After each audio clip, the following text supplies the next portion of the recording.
Good morning, everyone. Thank you for joining us. Israel's Ambassador to the UN, Danny Danon, will deliver a brief statement ahead of this morning's Security Council session. He will take questions afterwards. If you're called to ask a question, please remember to state your name and your news outlet. Thank you. Good morning. In case anyone has forgotten what life is like in Israel right now, allow me to remind you. Over the weekend, a Hezbollah drone attacked the northern city of Binyamina, injuring more than 60 people and killing 4 of our bravest heroes.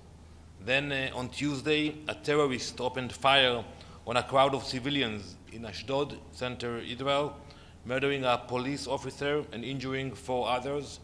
Thanks to the heroic actions of an armed civilian who was in the scene, an unimaginable massacre was prevented. While we confronted terrorists on the ground, Hezbollah launched 320 missiles and drones on Yom Kippur, the holiest day for the Jewish people, hitting a nursing home in Herzliya, a city near Tel Aviv. This vile act of terrorism will not go unanswered. Israel will continue to take all necessary steps to protect our citizens from threats, both inside and outside our borders. We will do whatever is necessary to dismantle Hezbollah's terrorist infrastructure and ensure that the displaced in the north can safely return to their homes. Meanwhile, we hear a lot of accusations about humanitarian efforts in Gaza, so I want to make it clear. Over 1 million tons of aid have been delivered via more than 50,000 trucks, including over 700,000 tons of food. The problem in Gaza is not lack of aid. The problem is Hamas, which hijacks the aid, stealing, storing, and selling it to feed their terror machine while civilians suffer. Despite all these challenges, Israel continues to uphold international law, going above and beyond our obligations. I'll give you a few examples. We recently coordinated the transfer of patients from a hospital in Jabalia to another location in Gaza. We delivered 70,000 liters of fuel to maintain medical services, and we continue with the polio vaccination efforts. While we are determined to destroy Hamas, who committed the horrific massacre of October 7th, and to bring back all of our hostages, Israel remains committed to working with our international partners to ensure aid reaches those in need. Thank you very much. Ambassador, it's Pamela Falk from U.S. News and World Report.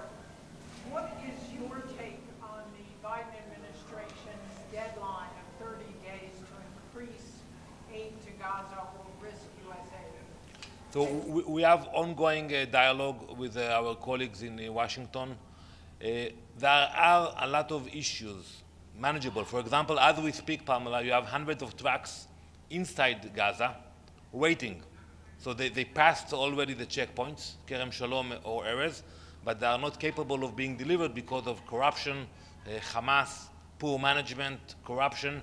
So we are working with them to find ways to support and to improve the humanitarian efforts. Thank you. Thank you. Ambassador Michelle Nichols from Reuters. The US said in the letter that was sent that the amount of aid entering Gaza in September was the lowest for any month this year. The UN says there's barely any food left to distribute in northern Gaza, and that in the first 2 weeks of October, 85% of their attempts to move aid from south to north were denied by Israel. WFP says no food aid has entered northern Gaza for 12 days. So is this your response to the US letter that Hamas is to blame and there's nothing more Israel can do? So first, as I said a minute ago, we are working with our partners to improve the situation, but you have objective obstacles on the ground. And the example I gave you right now, that as we speak, you have 500 trucks that pass the Israeli checkpoints, but the aid is not being delivered. It's being wasted, it's being waiting there, because you have problems of truck drivers, of people who don't want to drive. So the blame is not on Israel, the blame is on Hamas, And we have to acknowledge that. You know, there is no shortage of aid. When you look at the amount of aid that is being delivered into Gaza, the problem is with the logistics to make sure it goes to the people who need it and not to the hands of the Hamas. Where are most of those 500 trucks? Next to the checkpoints. Which checkpoint? We can provide you the exact information. Ambassador, this is Gabriel Zondo from Al Jazeera English. This morning, the UK Prime Minister, in a debate to Parliament, said his government is considering sanctioning your Finance Minister and your Minister of National Security. What's your response? Well, I don't know what is the reason for such a statement. You know, we'll have to look into that. You know, sometimes you have domestic politics involved in many of those cases. But I think one should look at the action of the Israeli government. And I stand behind the decision of the Israeli government. We act according to international law. We are in a war fighting 7 fronts. And I haven't seen statements like that coming from the UK about leadership in Tehran, leadership of Hezbollah, or other places. So I would recommend all those democracies first to look at what's happening in Tehran and Beirut before to coming and blaming us. Yes? Quick follow-up. Israel bombed the municipal office in the southern Lebanese city of Nabatea today, killing the mayor. Why? Well, you know, we target Hezbollah bases. We know that Hezbollah is being involved many times. They take advantage of civilian facilities. I can look into this specific incident and give you answers, but we have good intelligence on what's happening in southern Lebanon, and we have proved it, that they cannot hide. They cannot hide, and we will find the terrorists of Hezbollah wherever they are. Benny, please. 2 questions. First, is it time for the IDF to take over the management of distribution of humanitarian aid in Gaza? And the second question is, there were press stories about an Israeli plan to divide Gaza into 2, north and south. Your comment. So I think, you know, the distribution of aid is a challenge.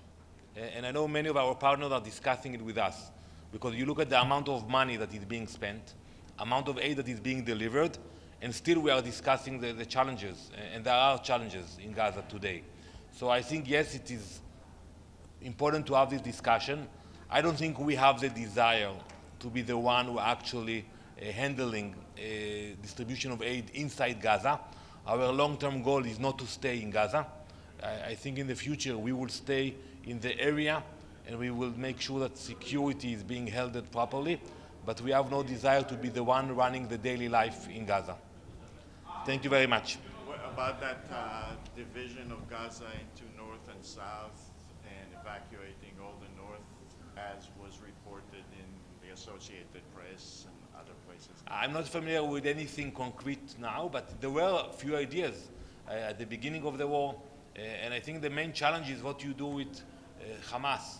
They are trying to stay in power, and in order to support the population, you have to remove Hamas. So I think that's the challenge we have to realize, that there will be no prosperity for the people in Gaza as long as Hamas is in charge of what's happening there.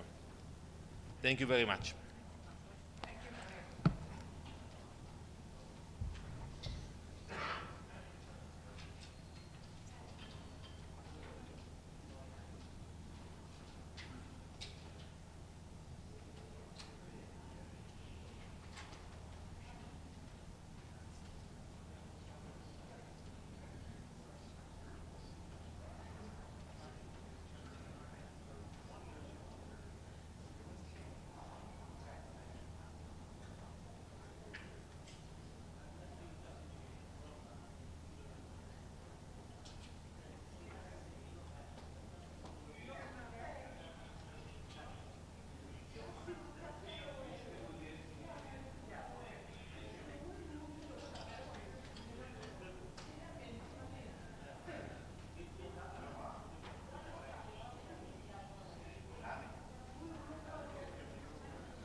Ray, headset.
Chers et chers collègues, Distinguished colleagues, the 9,750th meeting of the Security Council is called to order.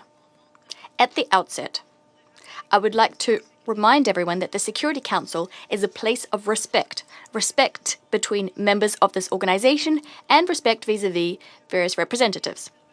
I urge all speakers to maintain the appropriate standards in terms of tone, wording, and content in their comments. The provisional agenda for this meeting is the situation in the Middle East, including the Palestinian question. The agenda is adopted. In accordance with Rule 37 of the Council's Provisional Rules of Procedure, I invite the representatives of Israel and Mauritania to participate in this meeting. It is so decided. I would also like to propose that in accordance with the Provisional Rules of Procedure and previous practice, that the Council invite the permanent observer of the Observer State of Palestine to the United Nations to participate in this meeting. There being no objection, it is so decided. In accordance with Rule 39 of the Council's Provisional Rules of Procedure, I invite Ms. Joyce Msuya, Acting Undersecretary General for Humanitarian Affairs and Emergency Relief Coordinator, to participate in this meeting. It is so decided.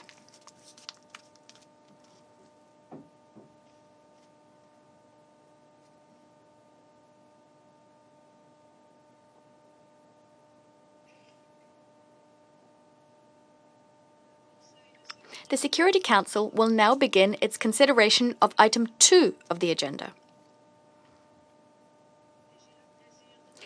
I now have the pleasure of giving the floor to Ms. Joyce Msuya.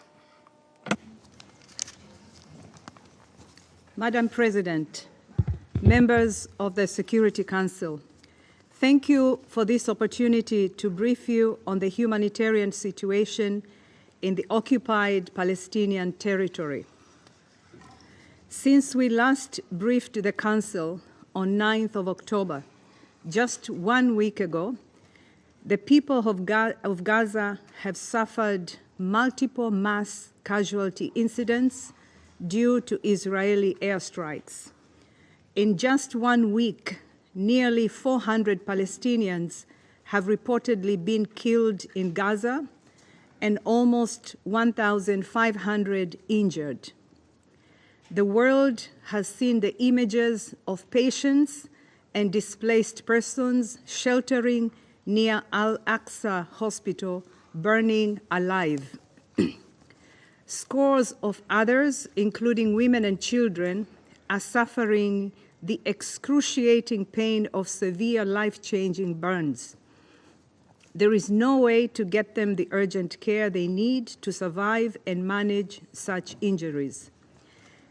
If such horror does not awaken our sense of humanity and propel us to action, what will? Some 20 families lost both their shelter and belongings in the fire. Just hours before, a strike on a school serving a shelter in Nuseirat killed more than 20 people and injured scores of others, according to local sources. Israel's military offensive is intensifying in the north. Heavy fighting in and around Jabalia, which is under siege, continues to be reported, as does indiscriminate rocket fire by Palestinian armed groups toward Israel.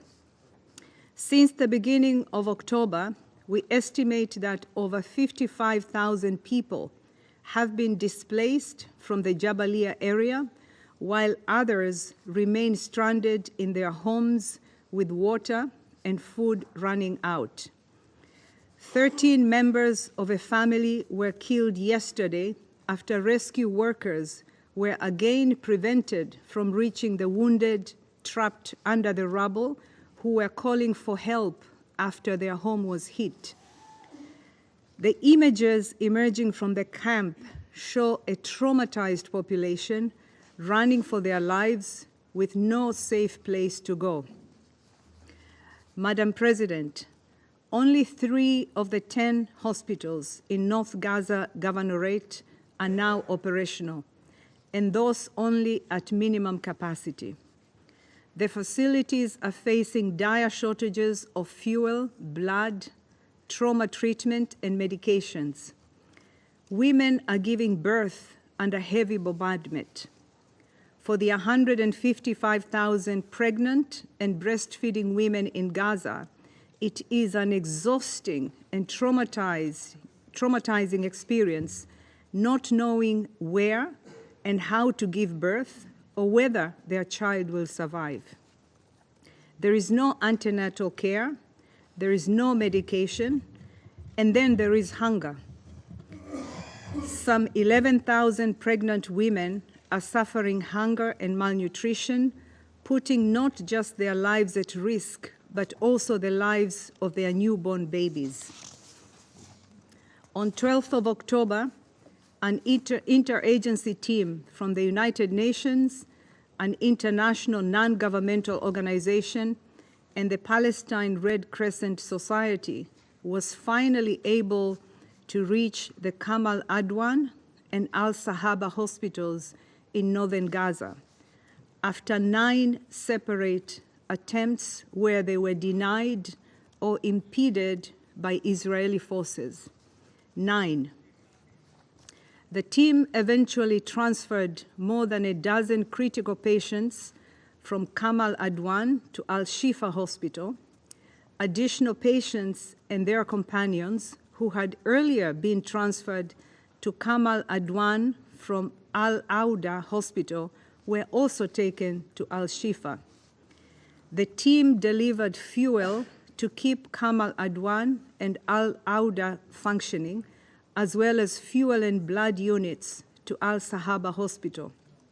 But humanitarian aid cannot be provided in one-off batches. The World Health Organization has warned that Kamal Adwan Hospital is overwhelmed, receiving between 50 and 70 newly injured patients each day. These missions were completed amid fierce ongoing hostilities. Drivers from the United Nations and the Palestine Red Crescent Society were subjected to humiliating treatment during security screening and temporary detention at a checkpoint. Medical staff kept one child alive by hand pumping oxygen for over 7 hours until they made it through the checkpoint. This gives just a glimpse of the daily work of humanitarians in Gaza. Madam President, no food aid entered northern Gaza from October 2nd to October 15, when a trickle was allowed in and all essential supplies for survival are running out. Distributions of existing food supplies to people in need continue, but these stocks are quickly dwindling. In Gaza City, more than 110,000 meals are distributed each day by at least 10 kitchens, including to support an influx of people displaced from North Gaza Governorate. In North Gaza Governorate, between 11 and 13 October, our partners distributed more than 1,500 food parcels and 1,500 bags of wheat flour to displaced people who were trapped or sheltering in and near schools in Beit Hanom and Beit Lahia.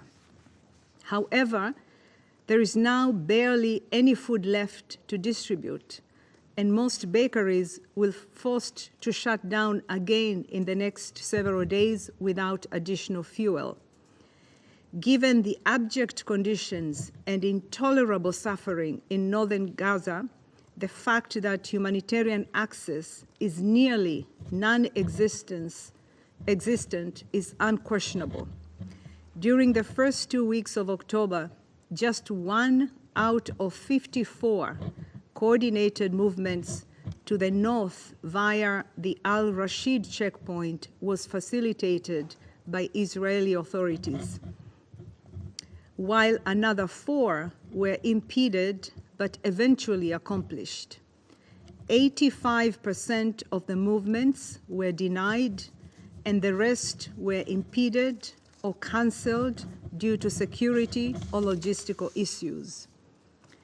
Throughout Gaza, less than a third of the 286 humanitarian missions coordinated with Israeli authorities in the first 2 weeks of October were facilitated without major incidents or delays. Every time a mission is impeded, the lives of people in need and humanitarians on the ground are put at even greater risk. This woeful and unacceptable trend must change.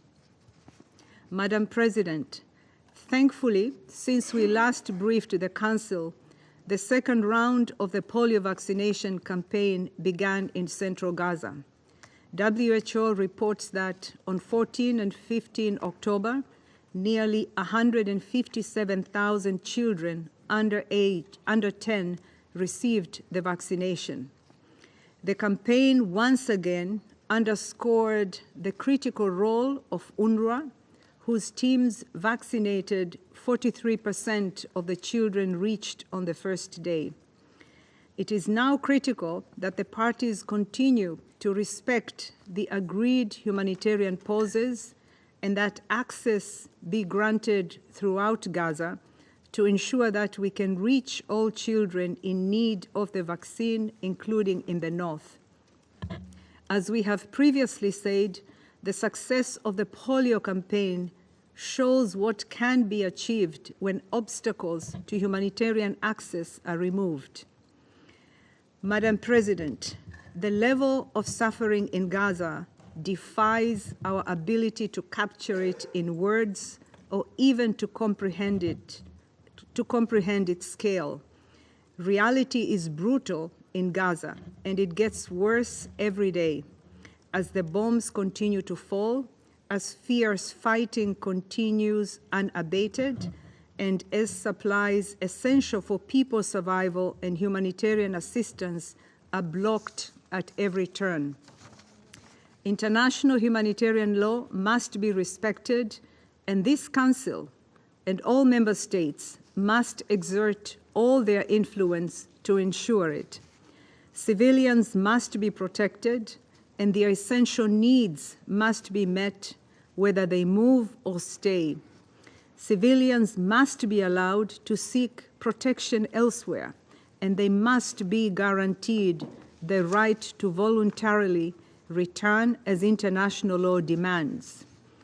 The wounded and sick must receive the care they need, and hospitals and medical personnel must be protected. Humanitarian operations must be facilitated both into and throughout Gaza, including to the north, to reach all civilians in need. Hostages must be immediately released, and until they are, they must be allowed visits by the International Committee of the Red Cross. Indiscriminate rocket fire towards Israel must stop. The provisional orders and determinations of the International Court of Justice must be respected. There must be accountability for international crimes. The atrocities in Gaza must end, but this cannot happen through words. It must happen through action, urgent, unequivocal action. We renew our call for urgent diplomatic efforts from across the international community to de-escalate the situation, ensure respect for international law, achieve an immediate ceasefire in Gaza, and agree a path towards sustainable peace. Thank you. I thank Ms. Msuya for her briefing. I will now give the floor to those council members who wish to make statements. I give the floor to the representative of Algeria.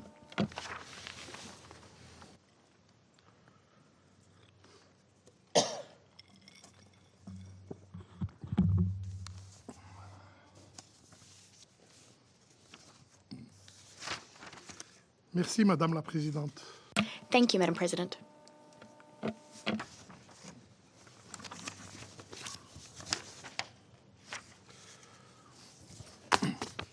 I extend my deepest gratitude to the Swiss presidency for scheduling this meeting swiftly. We have convened today again because the humanitarian crisis in Gaza, particularly in the northern region of the Strip, who has reached a catastrophic level. While the international community celebrates today the World Food Day, Palestinians in Gaza are struggling to find food, basic food. Their present marked by suffering and deprivation, and their future uncertain. I thank USG Suya for her sober briefing that serve as yet another harrowing testimony from the humanitarian community. It lays plain the stark reality on how the Israeli occupying authorities are not merely disregarding international humanitarian law, but are trampling upon the very essence of human decency. For over a year now, the Palestinian people, especially those in Gaza, have endured suffering beyond imagination.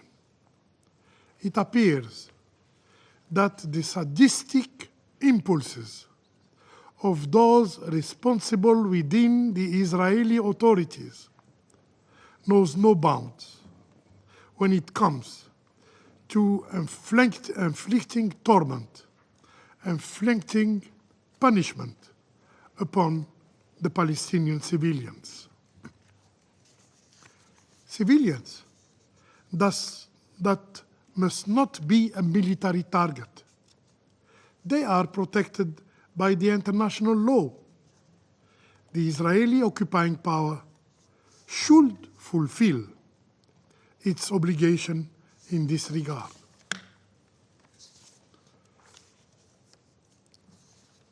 Especially, the starvation of civilians as a method of warfare is explicitly prohibited under international humanitarian law.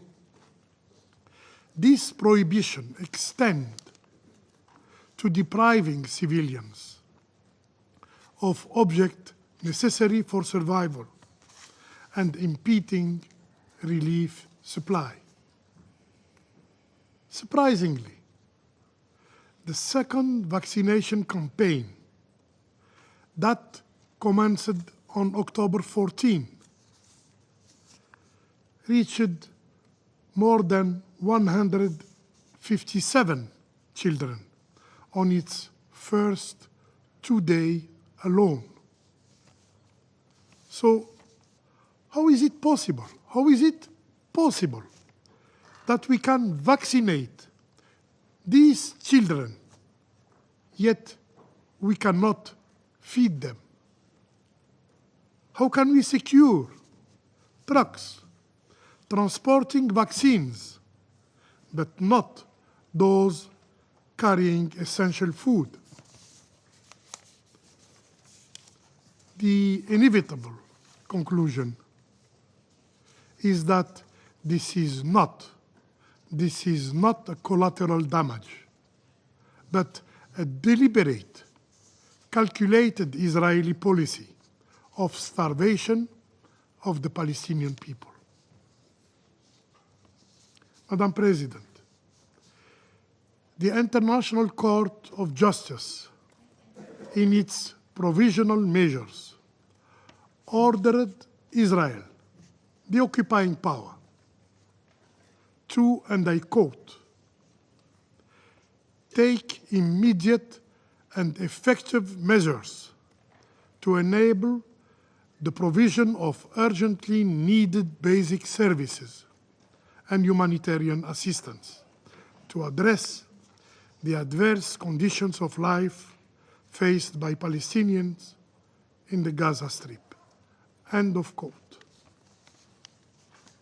This Council, through Resolution 2728, explicitly reiterate its demand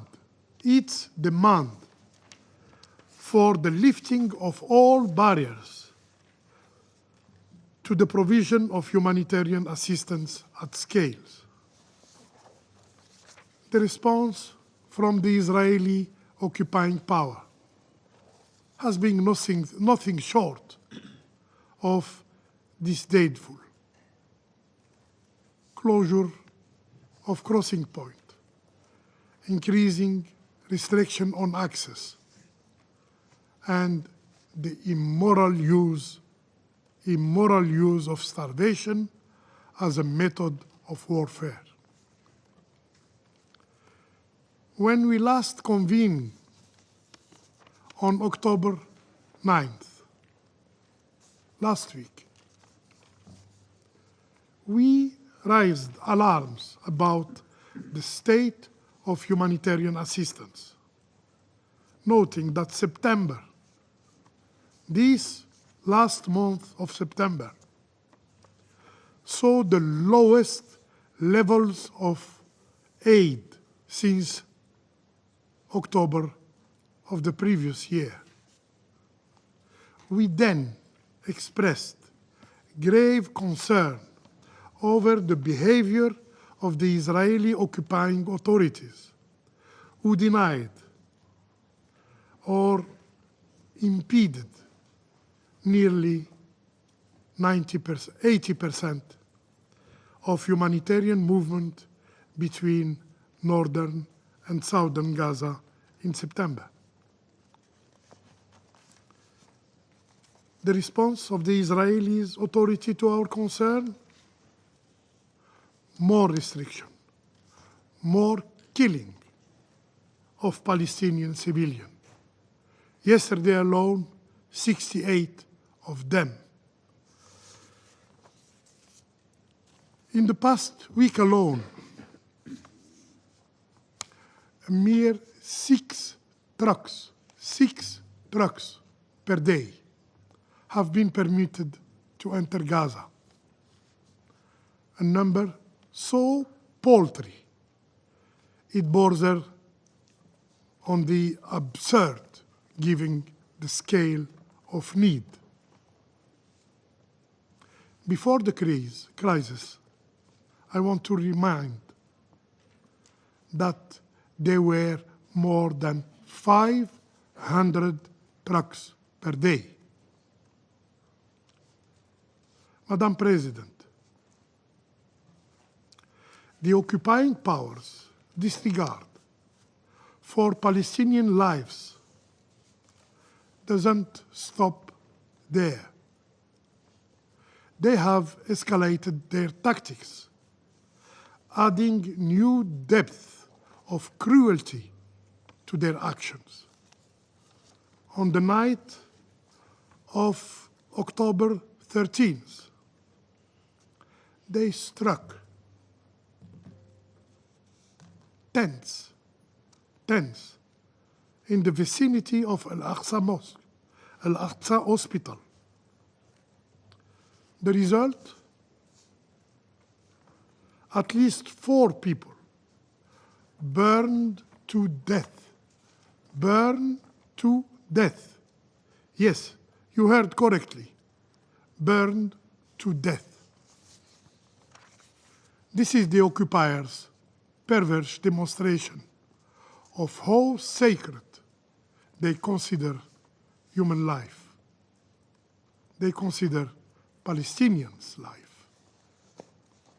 The situation stands on the brink of further deterioration, with the potential adoption of legislation by the occupying power, halting UNRWA operations.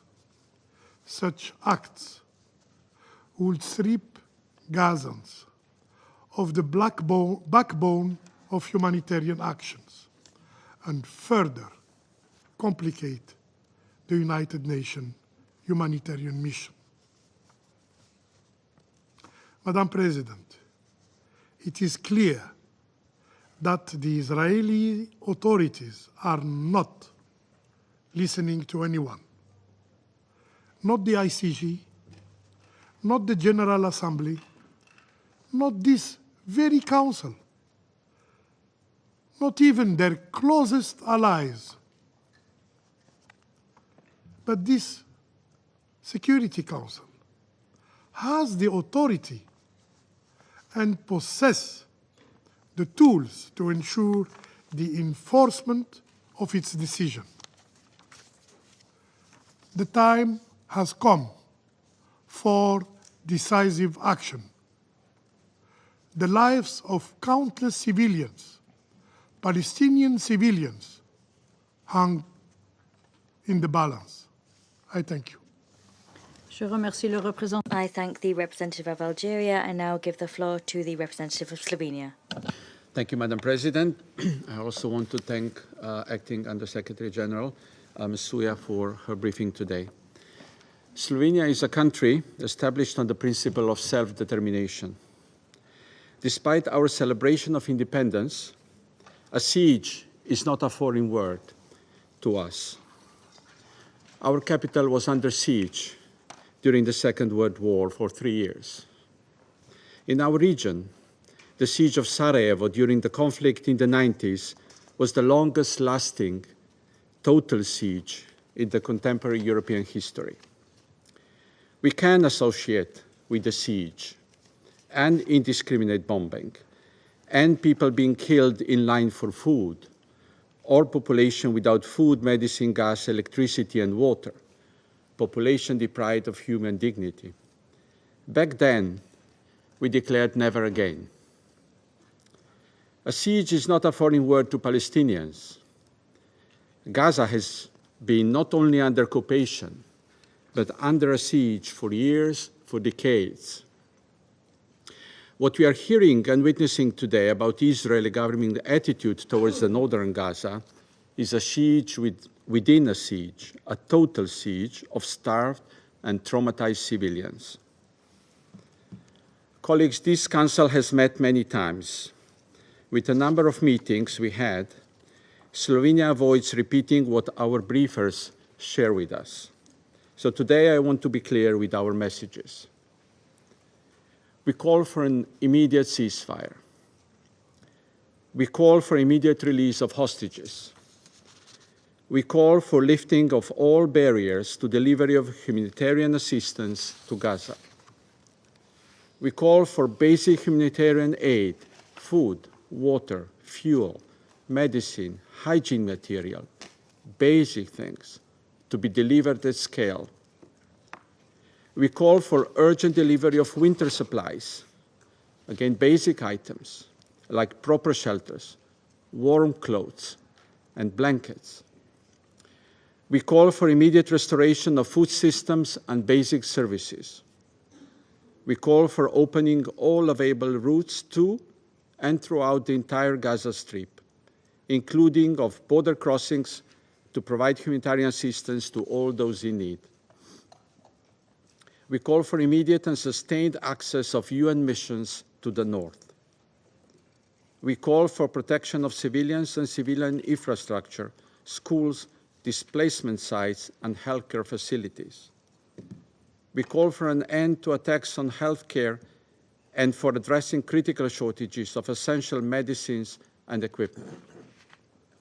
We call for an end to forced displacement, including through evacuation orders. We call for special protection to be granted to women, children, persons with disabilities, older persons, and other persons in vulnerable situations. We call for a fully functioning deconfliction mechanism to ensure safety and humanitarian operations. We call for protection of humanitarian and health workers, including with access to appropriate protection equipment. We call for safety, security, and respect of United Nations, its personnel, and its premises.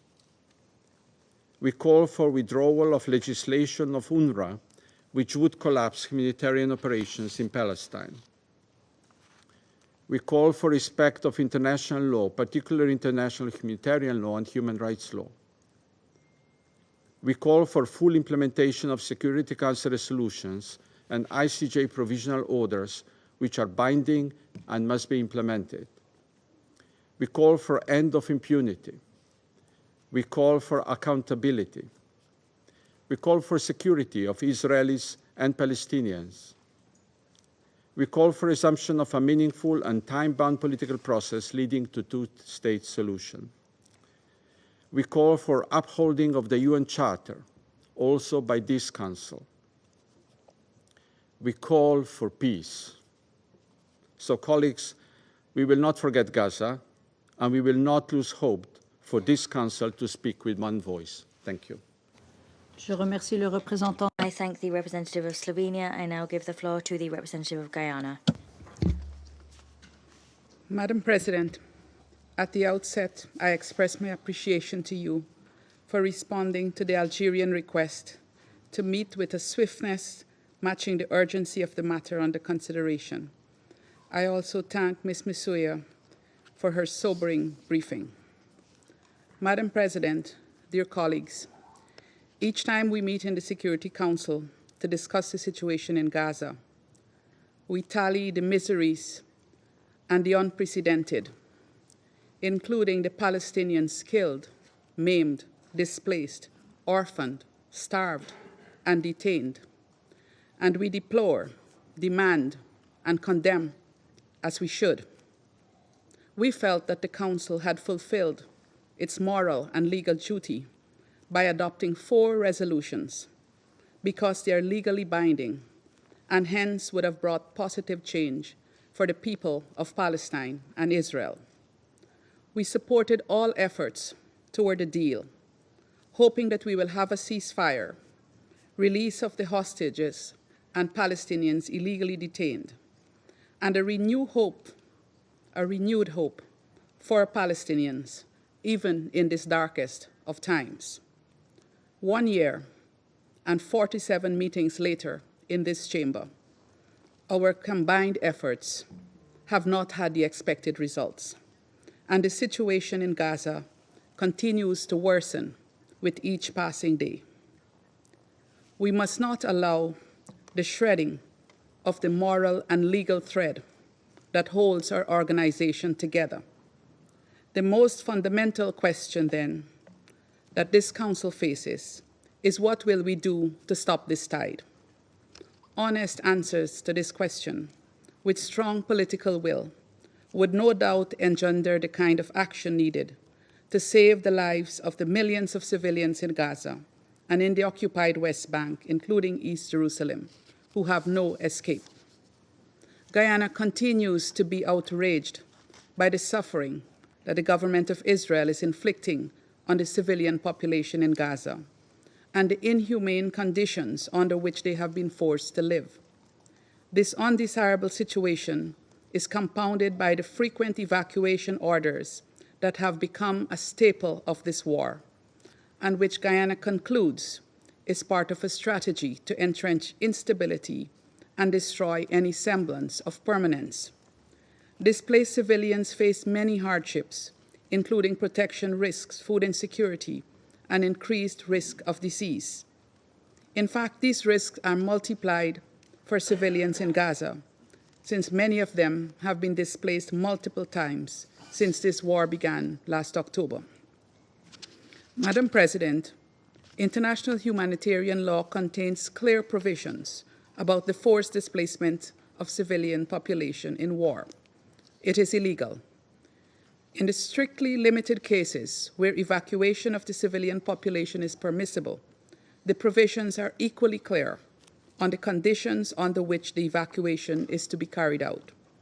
Civilians' interests must be prioritized at all times, and their safety must never be compromised. Israel has not fulfilled any of its obligations in this regard.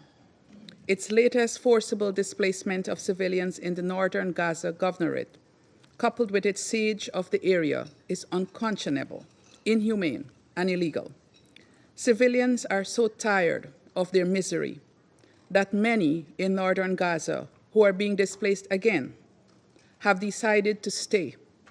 So if they are killed, whether by bombs or by starvation, they would have at least died in the place they called home. These are the stark choices that people are now making. Guyana condemns these actions by Israel and calls for adherence to its obligations under international humanitarian law regarding the treatment of civilians in armed conflict. Madam President, these frequent evacuation orders also have a negative impact on humanitarian operations in the territory, since humanitarian personnel are forced to constantly be on the move and to reestablish themselves in new spaces, all without security guarantees. This further exacerbates the dire humanitarian situation. Against this backdrop, Guyana underscores the following 3 points. First, the International Court of Justice has unequivocally declared the illegality of Israel's ongoing occupation, and the General Assembly has demanded that Israel bring to an end its unlawful occupation of the Palestinian territories. It is therefore illegal for the Israeli government to move to annex territory in the Gaza Strip. Guyana condemns Israel's actions in this regard. Second, there is a veritable genocide taking place in Gaza. The International Court of Justice ordered Israel to take actions to prevent genocide in Gaza in accordance with that member state's obligations under the Geneva Conventions. Israel, however, continues to blatantly disregard the ICJ's orders. In this circumstance, consideration must be given to how the Council could facilitate implementation of the ICJ orders. The floodgates have already opened in Gaza, and this Council must agree to pull the plug and stand up for Palestinians. Third, this Council has the mandate and responsibility for the maintenance of international peace and security. We have tools at our disposal to carve out solutions to end this war. Let us use them. When legally binding resolutions and countless appeals to conscience and morality fail to change behavior, the hand of justice must be applied. I thank you. I thank the representative of Guyana. I now give the floor to the representative of Sierra Leone. Thank you, Madam President, for convening this meeting as requested by Algeria. I also like to thank Ms. Joyce Musoya for a very sobering briefing. The recent developments in the Gaza Strip, particularly in the north, have once again alarmed the world as Israel intensifies its attacks on the besieged area. It has been a year of immense suffering for the population of Gaza, with collective punishment, use of starvation as a weapon of war, multiple displacement with no access to shelter, health care, and school for the pupils and students. Living in Gaza has meant enduring death, destruction, and untold human suffering. Before this escalation, humanitarian experts had already reported a decrease in aid entering Gaza since August 2024. The rise in violence has worsened the situation, with aid to the north blocked for nearly 10 days, an alarming violation of international humanitarian law and Security Council Resolution 2417, which condemns the use of starvation as a weapon of war. Madam President, reports from the field indicate that around 50,000 people have been displaced from the Jabalia area. Civilians face an impossible choice: either obey evacuation orders, experiencing multiple displacements, or stay and face starvation. Both options fall short of the protections required by international humanitarian law. The situation in Gaza is perilous, with nowhere truly safe. In the last 72 hours, an UNRWA school sheltering 6,200 displaced persons was shelled. Additionally, an Israeli airstrike hit the courtyard of Al-Aqsa Hospital, causing a fire at a nearby camp. 4 people died, and at least 40, including women and children, were severely injured. The destruction of the UNRWA school halted the polio vaccination drive, placing tens of thousands of vulnerable children at further risk. A humanitarian cessation of hostilities is needed for the vaccine drive to recommence and continue, and we call for this to happen. Meanwhile, the situation in the West Bank remains tense, with ongoing reports of civilian casualties. Sierra Leone condemns all attacks on civilians, including medical personnel, journalists, and humanitarian workers. These tragedies are traumatic for observers, but they are far worse for the civilians who live through them every day. This war has resulted in egregious human rights abuses, and the scars, especially for children, will be lasting. These children know nothing but violence and bloodshed. This cannot continue, and Sierra Leone renews its call for the following. First, an immediate ceasefire across all of the occupied Palestinian territory and the region. This call must be repeated until the parties recognize their moral and legal obligations to end the violence and pursue peace. This call is also to remind us in the Council on our UN Charter obligation to impose a permanent ceasefire. Second, we call for the opening of all entry points into Gaza to allow for the safe, unhindered delivery of humanitarian aid. Humanitarian personnel and convoys must be respected and protected under international humanitarian law and Security Council resolutions. We call in this regard the various provisional measures of the International Court of Justice in the application of the Convention on the Prevention and Punishment of the Crime of Genocide in the Gaza Strip, binding on the parties, in particular Israel, to maintain open the Rafah crossing for unhindered provision at scale of urgent needed basic services and humanitarian assistance. Third, we emphasize the need to uphold international law, including international humanitarian law, the UN Charter, and the recent ICJ advisory opinion. Unbiased application of these frameworks is essential to ending impunity and ensuring accountability. Furthermore, we stress the importance of a negotiated settlement through established diplomatic channels. In light of this, we call for the immediate implementation of Resolution 2735, which provides a foundation for an inclusive peace deal. In closing, Sierra Leone remains committed to a vision of a peaceful Middle East where Israel and Palestine exist as 2 independent states living side by side in peace and security. I thank you. I thank the representative of Sierra Leone. I now give the floor to the representative of the Republic of Korea. Thank you, Madam President. I'd also like to express my appreciation to Acting USG Joyce Msuya for her updates. The Republic of Korea is gravely alarmed by the rapidly deteriorating situation in northern Gaza, particularly near the Jabalia refugee camp, which is subject to intensified attacks, and what appears to be the implementation of a long-standing plan to isolate and besiege the area. Despite the repeated calls for the protection of civilians and ensuring humanitarian aid, deliberate actions that disregard the principles of international humanitarian law continue unabated. Civilians, regardless of their ability or willingness to evacuate, are entitled to protection and access to basic necessities.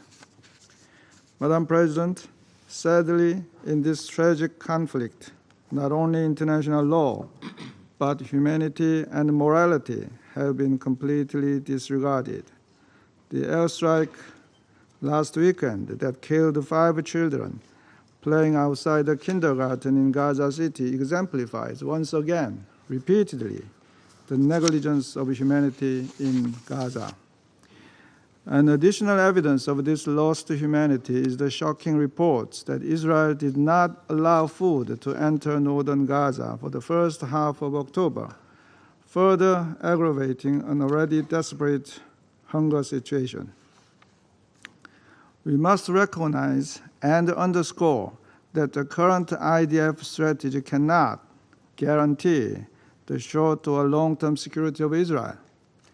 Traumatizing and brutalizing entire generations of Palestinians in Gaza will only exacerbate deep-rooted resentment and hatred, laying the ground for more violence and tragedy in the future. The modern history of the Middle East tells us that battlefield gains are mere stopgaps. There is no military solution to this conflict. The recent developments and grim images we painfully see every day demonstrate the absolute need for an immediate ceasefire that halts the carnage, free the long-suffering Israeli hostages, and save the countless lives in Gaza. A ceasefire should also be the first step toward lasting peace in the region. Madam President, last month we saw the power of political will through the relative success of the first phase of polio vaccination campaign, with the second phase beginning on Monday under fire. An immediate ceasefire, or at the very least a humanitarian pause throughout Gaza, must be urgently implemented. We sincerely hope that Israel can demonstrate to the rest of the world that they have not lost humanity for their neighbors by proving that they are actually implementing necessary measures to protect civilians. Thus, we urge all parties, especially Israel, to immediately recalibrate toward peace, beginning with a ceasefire, the sole way for a durable solution to this extraordinarily merciless conflict. I thank you, Madam President. I thank the representative of the Republic of Korea. I now give the floor to the representative of France. Madam President, I thank Ms. Masuya for her briefing. As we've just heard, the humanitarian situation in Gaza is catastrophic. France condemns the Israeli strikes on civilian infrastructure, and we call upon Israel to guarantee the protection of all civilians in accordance with international humanitarian law. We express our alarm at the extremely grave nature of the situation in the north of Gaza. There, the Israeli army has, for several days now, been conducting an operation. The human toll is already very heavy. Almost 300 victims and 100 people have been wounded in a week, according to local authorities. The delivery of aid is hampered. New evacuation orders have been issued, despite the fact that any forced displacement would constitute a grave violation of international law. Israeli authorities must lift the obstacles hindering the delivery of aid. Access has never been as restricted as since the start of the conflict. France calls upon Israel to cease projects aiming to criminalize UNRWA's activities and to prevent the office from operating in the OPTs in their entirety. That would only worsen a humanitarian situation which is already catastrophic. We reaffirm our support for UNRWA as well as for the implementation of the recommendations contained in the Colonna report. War in Gaza must stop now. That is the only way of effectively responding to the humanitarian tragedy underway. We can no longer accept that humanitarian tragedy as an inevitable fact. There needs to be an immediate permanent ceasefire, the release of all hostages, as well as the delivery at scale of humanitarian aid. France has relentlessly condemned the terrorist attacks perpetrated by Hamas and other terrorist groups on the 7th of October 2023. We continue our efforts to implement the two-state solution, and we will continue to work on this task, including including within the Security Council. Measures aiming to weaken the Palestinian Authority must stop. France calls upon Israel to stop hindering the transfer of Palestinian Authority revenues. We support a Palestinian Authority which is reformed and able to shoulder its responsibilities across the Palestinian territory in its entirety, including in the Gaza Strip. We must also address the war currently playing out in Lebanon. The humanitarian situation is worsening as a result of the intensification of Israeli strikes. There too, we need to see an immediate ceasefire. It is high time to fully and comprehensively implement Resolution 1701 to achieve a long-term solution along the Blue Line, which would guarantee respect for the security of both Israel and Lebanon. Finally, and above all, we must avoid a regional conflagration. In this connection, France condemned Hezbollah's attack against a military base in Binyamana, which claimed the lives of 4 people and wounded several tens of people. We recall our unwavering commitment to Israel's security. Hezbollah's attacks against Israeli territory must stop. I thank you. I thank the representative of France, and I now give the floor to the representative of the United States. Thank you, Madam President. And thank you, Acting Undersecretary General Masuya, for your sobering and detailed briefing of the situation on the ground. Colleagues, this weekend, like so many of you, like so many people around the world, I watched in horror as images from central Gaza poured across my screen. Images of what appeared to be displaced civilians burning alive following an Israeli airstrike. There are no words, simply no words to describe what we saw. Israel has a responsibility to do everything possible to avoid civilian casualties, even if Hamas was operating near the hospital in an attempt to use civilians as human shields. We've made this clear to Israel. Just as we've made clear to the Israeli government at the highest levels that it must do more to address the intolerable and catastrophic humanitarian crisis in Gaza. Some recent U.S. diplomacy has been discussed in the press. For the first time in weeks, the Erez crossing in northern Gaza has reopened, and Israeli authorities have committed to allow UN trucks to enter northern Gaza through at least one other route. Several dozen trucks of aid have entered northern Gaza for the first time in several weeks. But that's not enough. Many, many more deliveries are needed, and we will continue to push for that. In southern Gaza, we understand that UN convoys will be able to use a new route pending repairs, and that the IDF has committed to take steps to help secure delivery routes against armed gangs involved in violent looting, and will do so on a sustained basis.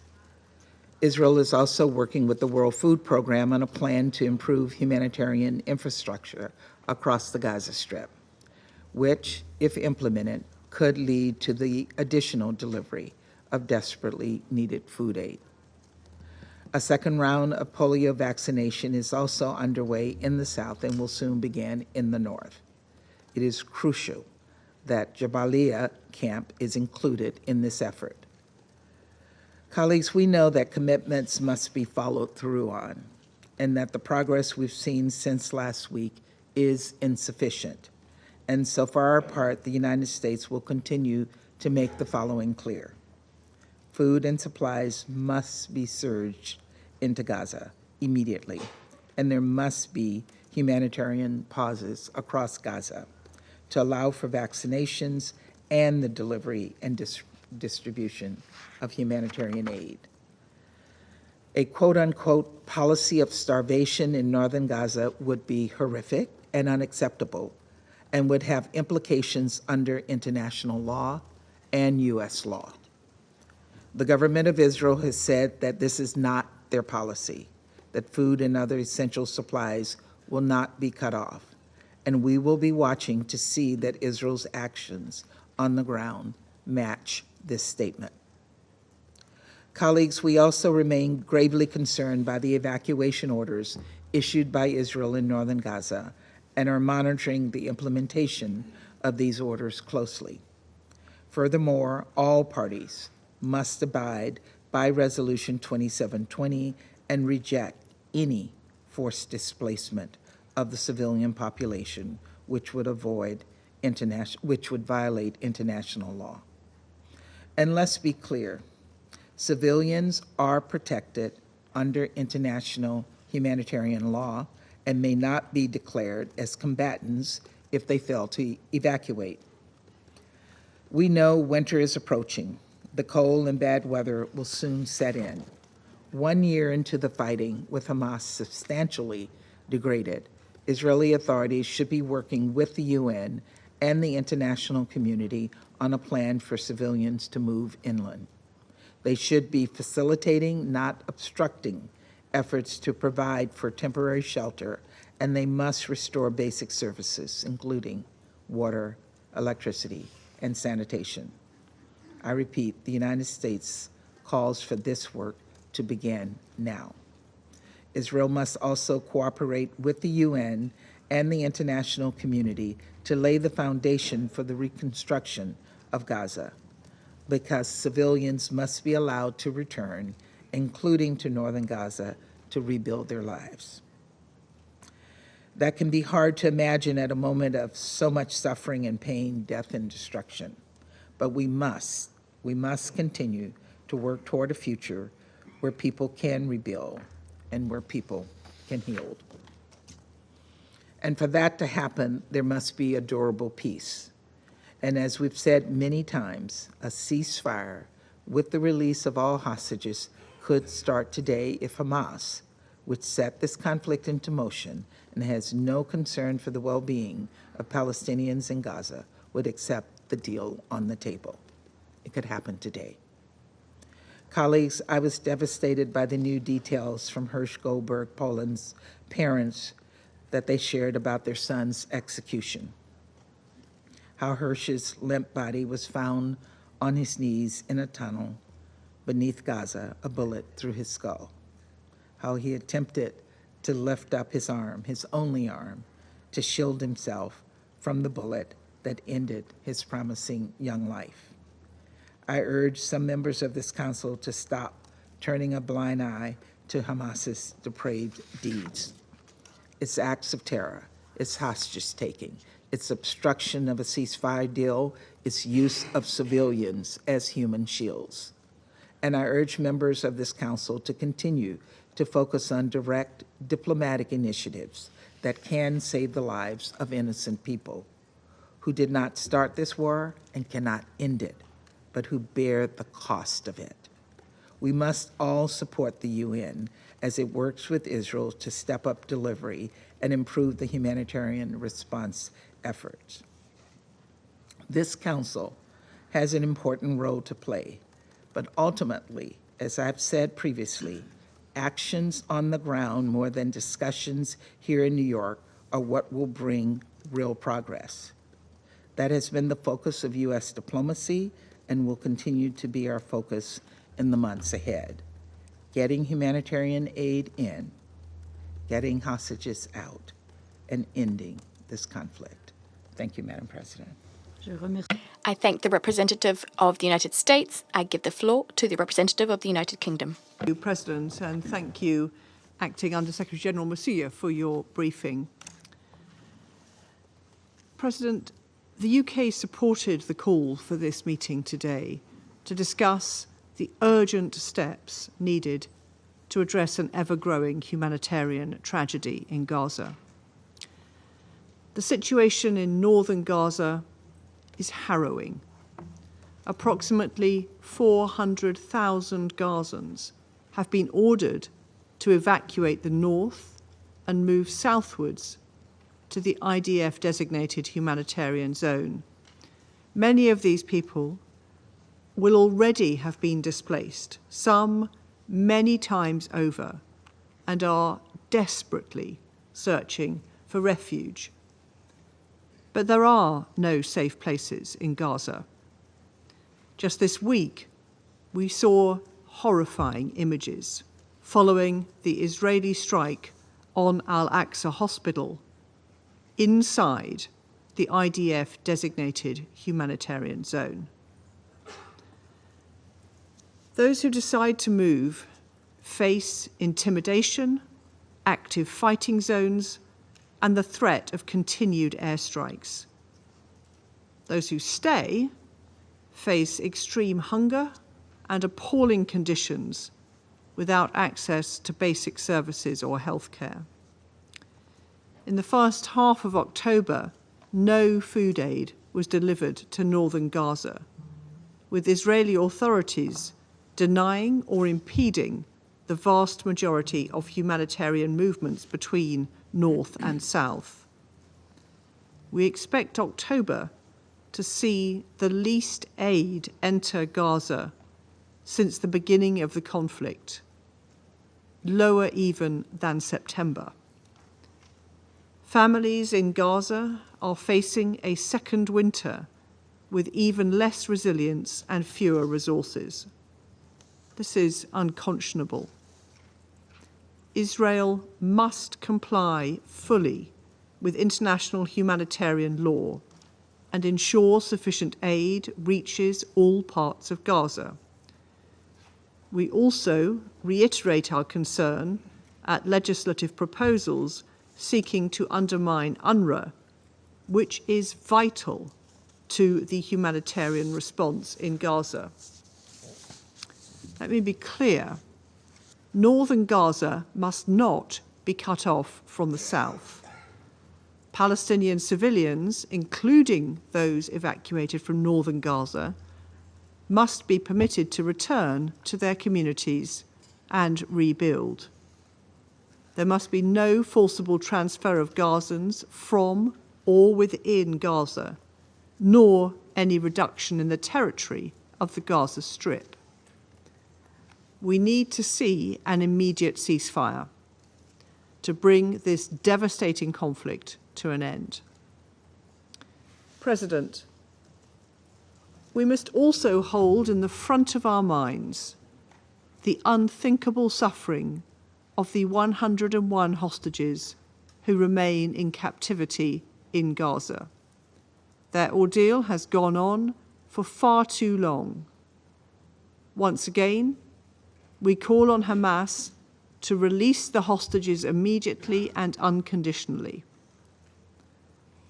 And as we know, the suffering of the region goes beyond Gaza. We reiterate our call for an immediate ceasefire between Hezbollah and Israel.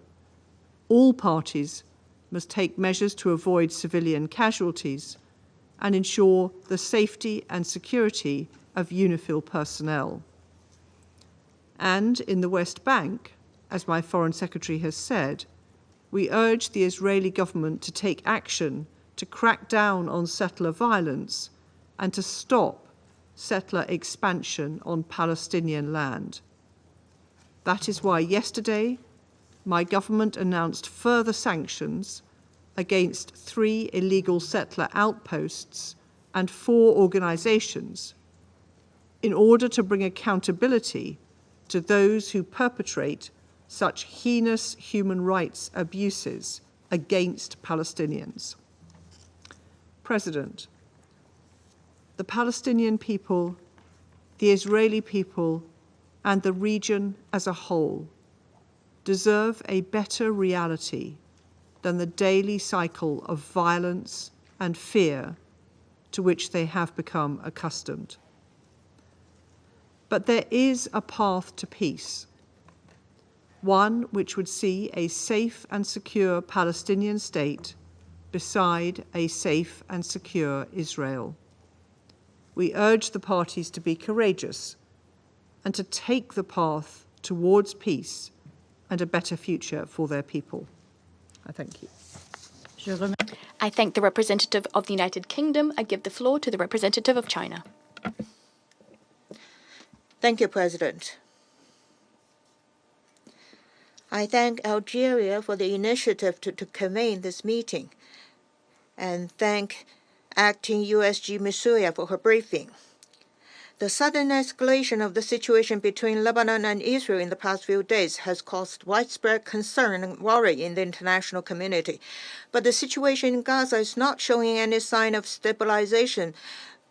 but has continued to deteriorate in the past 2 weeks. Israel has not relented its military operations in Gaza at all, but has constantly attacked and bombed schools and hospitals, completely cut off the access of humanitarian supplies in northern Gaza, and once again forcibly ordered an emergent evacuation of hundreds of thousands of people. Israeli bombing caused big fires. And in the Sea of Fires, some displaced Palestinian civilians were burning alive to their death. They are all human beings like us. Why, when born in Gaza, they have to suffer like this? 2 million people have been struggling on the verge of death for more than a year. How long will it take before they can see some hope to live? The Security Council showed us the responsibility to maintain peace. We have held repeated discussions, expressed sympathy, voiced our positions, and expressed concern. But these are not enough. It is unacceptable to allow the tragedy in Gaza continue to develop. And it is also unacceptable for the Security Council to continue to suspend collectively. We must regain and revitalize the authority of international humanitarian law. Using starvation as a weapon of war is a serious war crime. Humanitarian organizations are the lifeline for Gaza. It is intolerable to see them face suppression, restrictions, and even security threats. Israel must fulfill its obligations under international humanitarian law, immediately lift the blockade and restrictions on humanitarian access to the entire Gaza, and cooperate fully with the UN and other humanitarian entities to facilitate and ensure the safety of humanitarian operations such as the transportation of humanitarian supplies and polio vaccination. UNRWA is the pillar of humanitarian assistance in Gaza. China firmly opposes any smearing and suppression of the agency. We must retain and revitalize the effectiveness of the Security Council resolutions.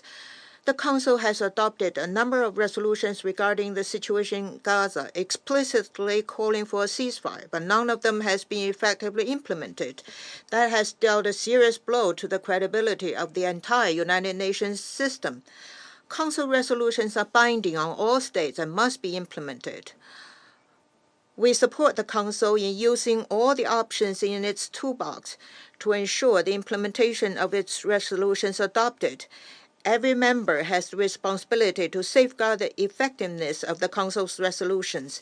In this respect, we particularly hope that the United States will respond to the strong call of the international community and support further actions by the Council to bring about an immediate ceasefire. It needs to be pointed out that, according to reports since last October, the United States has provided Israel with more than $17 billion worth of military aids. Under the current circumstances, does such large-scale supply of weapons help to realize the objectives of the Security Council resolutions? This is a question that needs serious consideration. We must revitalize and safeguard the political prospects for the two-state solution. The implementation of the two-state solution and the establishment of an independent Palestinian state is the only viable way to resolve the Palestinian question. Gaza, the West Bank, and East Jerusalem are all inseparable, integral parts of the state of Palestine. The future governance arrangements for Gaza should be predicated on a full withdrawal of Israeli troops and should be decided through internal consultations among the Palestinian people. The implementation of the two-state solution requires the political will of both parties. Israel must stop eroding and jeopardizing the foundations of the two-state solution and return to the right track of the two-state solution. The international community has the responsibility to provide international guarantee for the implementation of the two-state solution, and China is ready to continue to play a constructive role and make unremitting efforts to push for a ceasefire and end to the fighting as soon as possible to realize peace in the region. Thank you. I thank the representative of China. I give the floor to the representative of Malta. Thank you, President, and I also thank Ms. Massoua for her harrowing briefing.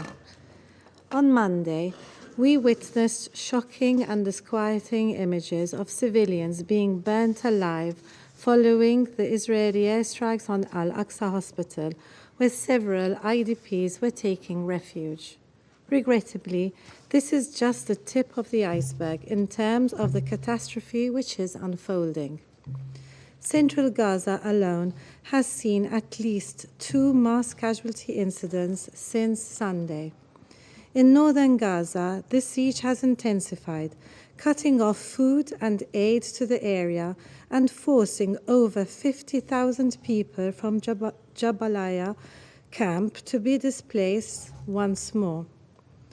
Such levels of suffering must not be normalized or justified. The devastating consequences of this violence have exacted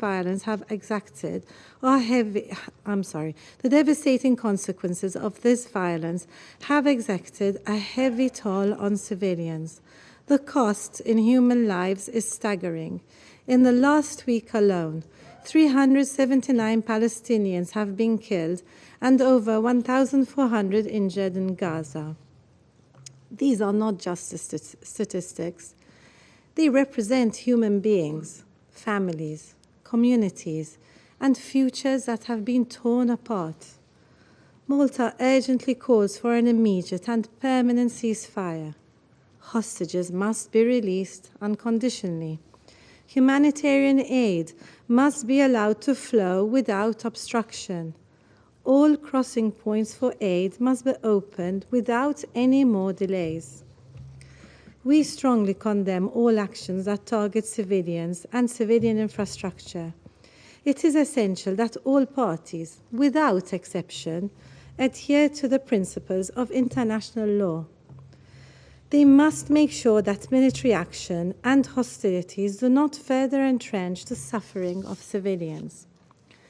No food has entered North Gaza for more than 12 days, with the World Food Programme once more warning of famine engulfing the population. The population is being deprived of basic necessities, including healthcare. Hospitals in North Gaza are operating at minimum capacity. Those being once again forcibly displaced from the north have nowhere to go, as bombardment continues across the Strip. Hospitals, schools, and places of worship are often targeted, depriving civilians of any potential sanctuary. With nowhere safe to go, we have heard that some have chosen to die at home. International humanitarian law is unequivocal. Forced displacement is prohibited. Civilians must be safeguarded at all times, and those who choose to remain in their homes must be guaranteed access to essential resources and services. Malta reiterates its call for the immediate and full implementation of the International Court of Justice's order on provisional measures and emphasizes that international law is binding on all states. Despite the severe insecurity and violence, the second round of polio vaccines have started to be administered on Monday. We pay tribute to the brave workers from WHO, UNICEF, and UNRWA, who aim to vaccinate over 590,000 children in the coming days. We also strive to ensure that children in Gaza are protected in the long term, where not only physical care, but only psychological support will be needed. There is no actor which is better placed to ensure this than UNRWA. Yet, the agency is facing a multitude of challenges, including strikes on its premises, such as the Al-Mufti School, which was shelled on 13th October.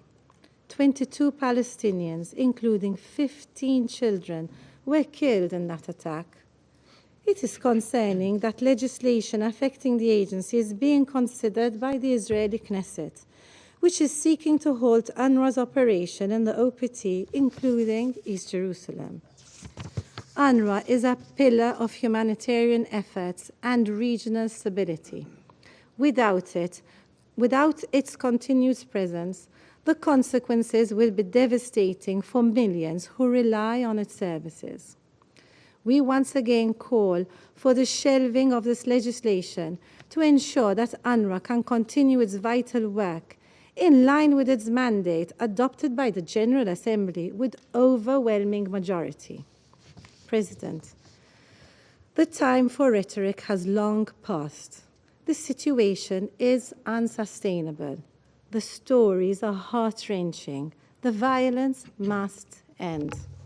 The situation in the West Bank also remains alarming, particularly the financial situation of the Palestinian Authority, the increase in illegal settlements and settler violence, the situation of Palestinians in East Jerusalem, and the threats to the long-established but fragile status quo on Jerusalem's holy sites also deserved our undivided attention.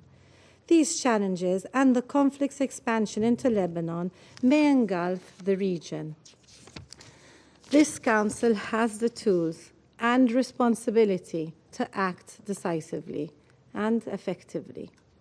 By pursuing a regional ceasefire, upholding international law, and working towards a credible and irreversible realization of the two-state solution, we can chart a path to peace that is both just and lasting. The world is watching, and we must not fail it. Thank you. I thank the representative of Malta. I give the floor to Mozambique. Thank you, Madam President. We thank the Switzerland's presidency for promptly convening this briefing and to Algeria for calling our collective responsibility in addressing the dire situation in Gaza. We also thank Ms. Joyce Msuya, Acting Under Secretary General, for providing comprehensive information on the latest situation in Gaza. Madam President, the Middle East region, particularly the Gaza Strip, demands the unwavering attention of this Council.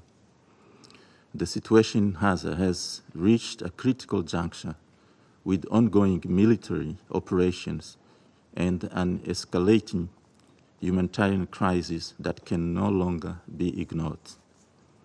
Recent reports paint a harrowing picture of the northern Gaza Strip.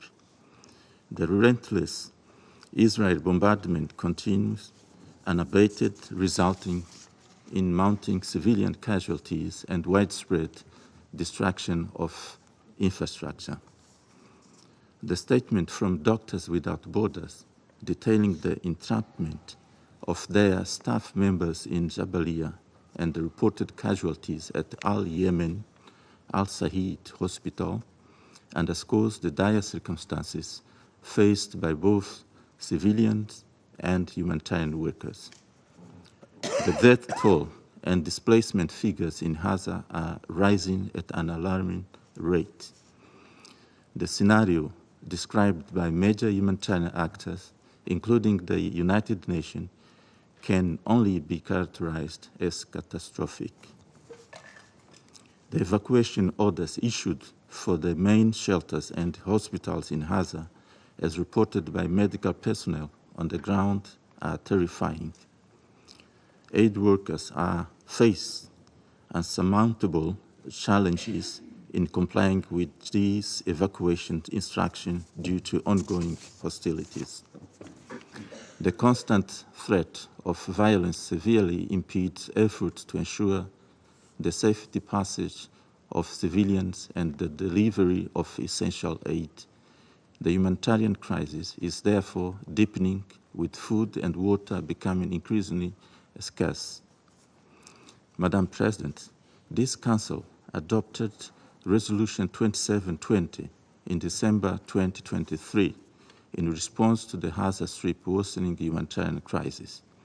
This action underscored the urgent need for immediate, safe, and unhindered delivery of humanitarian assistance to the Palestinian civilian population throughout Gaza. We again call upon all parties to urgently implement this critical resolution. The dire situation demands immediate and decisive international action to safeguard the lives of those affected in full accordance with relevant international norms. This Council bears the moral and the primary responsibility to act swiftly and decisively. We cannot overstate the urgency. Lives are at stake. Madam President, ceasefire is not merely necessary.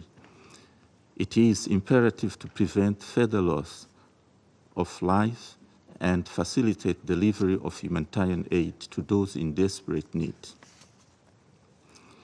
Every moment of continued fighting exacerbates these crises.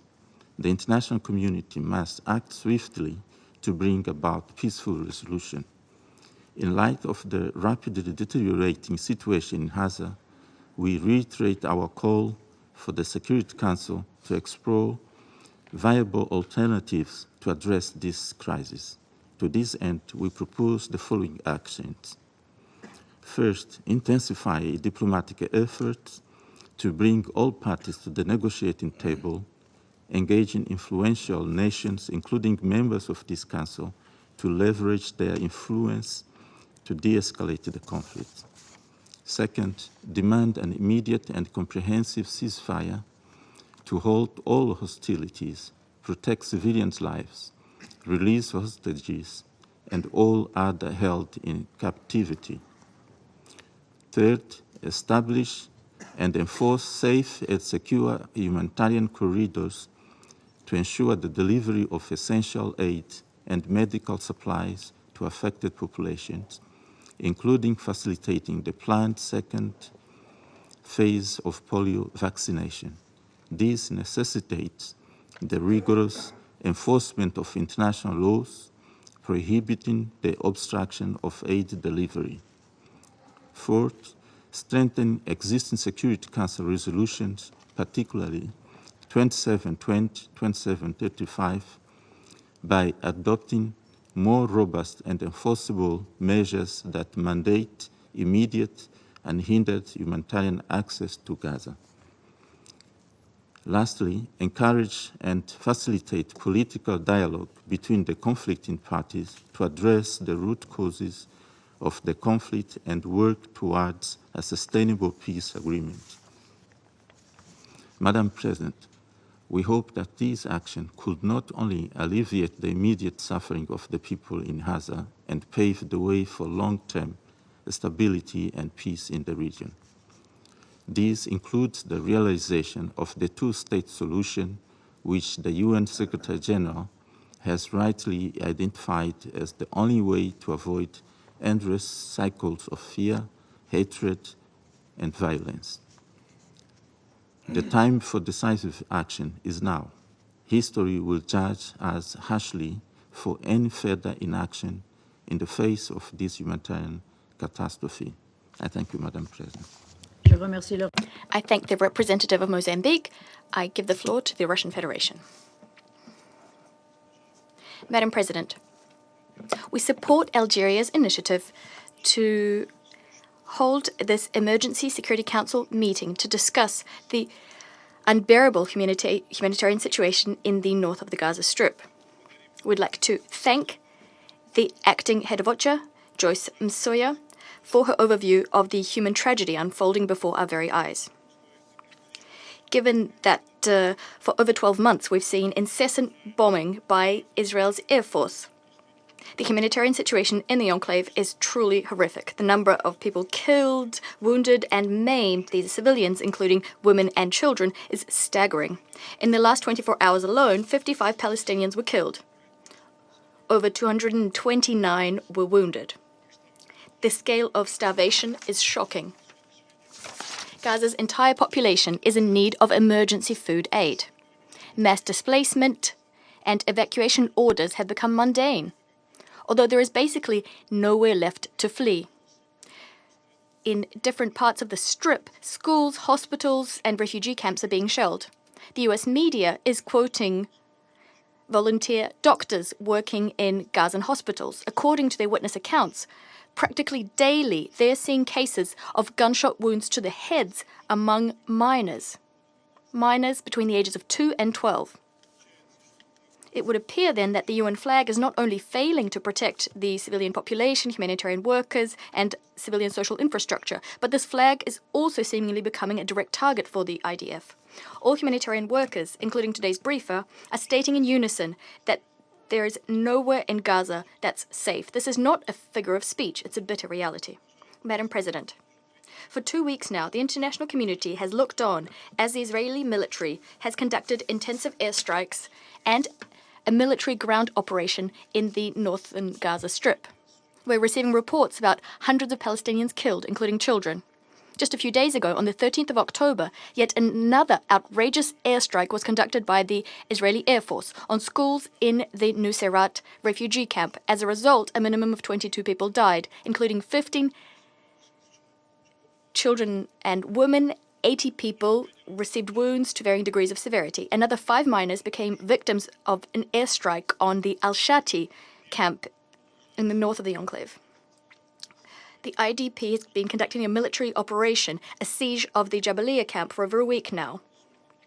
As a result of bombing, undernourishment and thirst, hundreds of thousands of people could die. And yet the only bakery in the city of Jabalia was destructed by yet another Israeli airstrike. Over 400,000 people saw themselves cut off by the Israeli military, cut off from food and medical aid. And this at a time when the WFP is not delivering foodstuffs to the northern Gaza Strip. Meanwhile, food distribution centers were shut owing to the intensification of hostilities.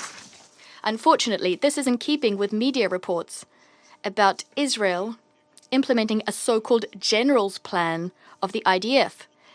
That's a humanitarian blockade and squeezing people out from these territories. That's the plan. We really hope that this chilling information will not be corroborated.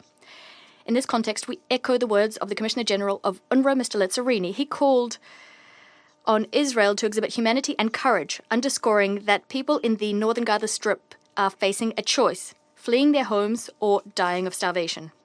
Madam President, the socioeconomic damage being done to the Strip that has been done over the last year is colossal. According to UN estimates and figures, the enclave's GDP dropped so far that recovery to pre-crisis levels will take almost 70 years. Reconstruction of critical infrastructure will require a minimum of 80 years. These calculations take as their base the start of 2024, although the mass destruction is continuing day in, day out. Unimpeded delivery of humanitarian assistance to Palestinians under prevailing conditions is of utmost importance. And yet here again, we're seeing serious problems. Israel is introducing restrictions. Meanwhile, humanitarian workers are themselves being shelled and detained on a regular basis. In total, over 300 humanitarian workers have been killed, making 2023 the deadliest in history for humanitarian workers. The UN is ringing alarm bells. 2024 could break a new deadly record in this respect. Hence, what does not withstand any criticism are the Knesset bills aiming to ban UNRWA work activities on Israeli territory and to revoke the immunities and privileges of UNRWA personnel. Let me remind you that the agency is the backbone of the UN's humanitarian wing in Palestine. It has unparalleled social, educational, and medical service provision capabilities. If the bills were adopted, they'd threaten not only the lives of Palestinians in Gaza and the West Bank, but also dim the prospects of assisting Palestinian refugees in neighboring Arab countries, Syria, Lebanon, and Jordan. On top of the precipitously deteriorating situation in the OPT and the financial crisis prompted by the US withdrawing donor support to UNRWA, the above risks definitively spelling the end of the agency's activities. It appears that that is exactly what Israel is trying to achieve. Despite all of the above, Washington, without any regard for the opinion of the international community, is continuing to pump its Middle Eastern ally full of weapons. At the same time, the US is providing political cover and blocking any Security Council attempts to end Israel's ruthless military machine responsible for numerous crimes against the Palestinian people. Madam President, such unilateral and unpunished actions taken to create irreversible facts on the ground are a flagrant violation of Israel's obligations as an occupying power, stemming from the Geneva Conventions, which were adopted 75 years ago. Ironically, the conventions were adopted to a large extent to protect the Jewish people, which were subjected to inhuman suffering during World War II, and also adopted to avert any future prosecution based on nationality as well. Israel, without a doubt, has the right to ensure its security. However, the path to such security undoubtedly lies solely via a comprehensive Middle East settlement process, and by remedying the historical injustice visited upon the Palestinian people by establishing an independent Palestinian state as per relevant Security Council and General Assembly resolutions. We've been convinced time and again that any other unilateral formula geared towards achieving a truce between Israel and its neighbors without a just solution of the Palestinian question won't help achieve the aforementioned goal. All such schemes will do is prompt outbreaks of violence like the one underway in the region right now. Madam President, we've stated many times that we stand against violence and terrorism in all of its manifestations. We stand attacks on civilians anywhere, in any country. This also applies to the attack on peaceable Israelis on 7th October 2023, which we immediately and unequivocally condemned. Nothing justifies such actions. Just like there's nothing that can justify what's underway in Gaza, a collective punishment and the total annihilation of the civilian population. We stand convinced that the current catastrophic situation can and should be settled solely through political and diplomatic ways. To this end, we need to ensure the implementation of relevant Security Council resolutions, to immediately stop the bloodshed in the region, and, what's most important, to guarantee the implementation of the lawful right of Palestinians to their own state based on 1967 borders, with East Jerusalem as its capital. We must act without delay. We must compel the parties to the conflict to an immediate ceasefire in Gaza, coupled with an exchange of hostages and detainees and a full and unfettered humanitarian access to the Strip. This will not only help restart the process of peaceful settlement of the Palestinian question using the two states for two people formula, which we've all unswervingly supported, but it will also help to de-escalate tensions throughout the Middle East. Regrettably, the Resolution 2735, adopted in June at the insistence of our US colleagues, cannot achieve a ceasefire because it hinges on the outcome of a somewhat dubious negotiation process which isn't actually underway at present. We'd like to believe that Washington will at last recognize this obvious fact and will stop sabotaging relevant Security Council initiatives in future. We stand ready to support any such initiatives. I'd like to remind you that the Security Council has levers and necessary and time-tested toolkits to tackle these tasks. We're all very familiar with such toolkits.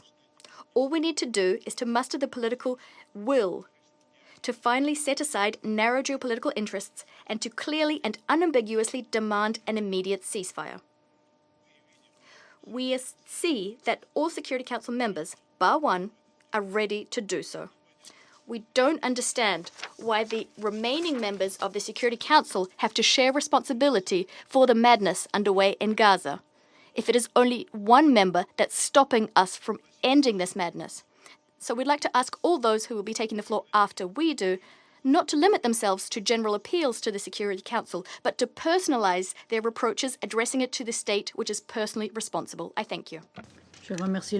I thank the representative of the Russian Federation. I invite the representative of Ecuador to take the floor. Thank you, Madam President. Allow me to begin by thanking the acting USG for Humanitarian Affairs and Emergency Relief Coordinator, Ms. Joyce Masuya. I thank her for the sober report with which we have just been furnished. Ecuador reiterates its unwavering support for OCHA's work.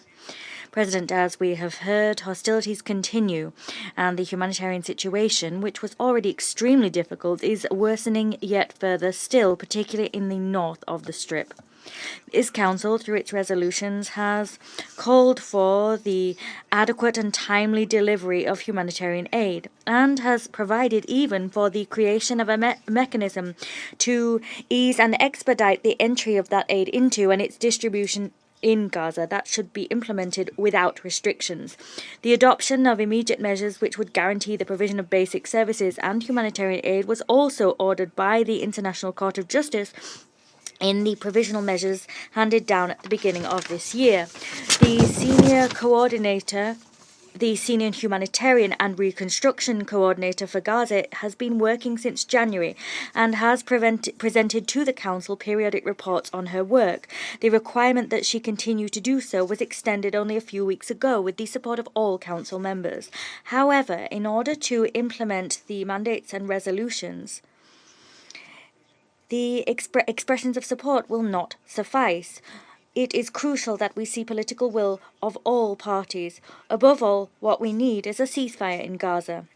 As such, we must ensure compliance with Resolution 2735, a resolution which calls for the immediate ceasefire, the release of hostages, and the delivery of humanitarian aid in an adequate and timely fashion. As I indicated last week, Madam President, this crisis does not only demand an urgent response, rather it also requires sustained sustained support on the support of the international community to alleviate the suffering of the Israelis and Palestinians and protect their fundamental human rights. We must also crucially bear in mind that respecting the norms of international humanitarian law is not optional, neither does it depend on reciprocity. Breaking international law has grave international responsibilities which we cannot ignore. Today, however, we have heard about forced displacements, the impediments to humanitarian access, and famine in the north of Gaza. All of this runs counter to international humanitarian law. Consequently, we should today recall that the Security Council resolutions and orders of the International Court of Justice must be upheld always, without exception, in this and in all cases. Colleagues, I wish to conclude this statement by reiterating my country's condemnation of the terrorist attacks perpetrated by Hamas on the 7th of October 2023. Those attacks were the immediate cause of the current violence. I reiterate our demand that all hostages be immediately and unconditionally released. I wish to conclude reaffirming Ecuador's commitment to working towards a peaceful, lasting and just solution for the parties, with the existence of two states, Palestine and Israel, on the basis of 1967 lines and relevant resolutions. Thank you. I thank the representative of Ecuador, and I now give the floor to the representative of Japan.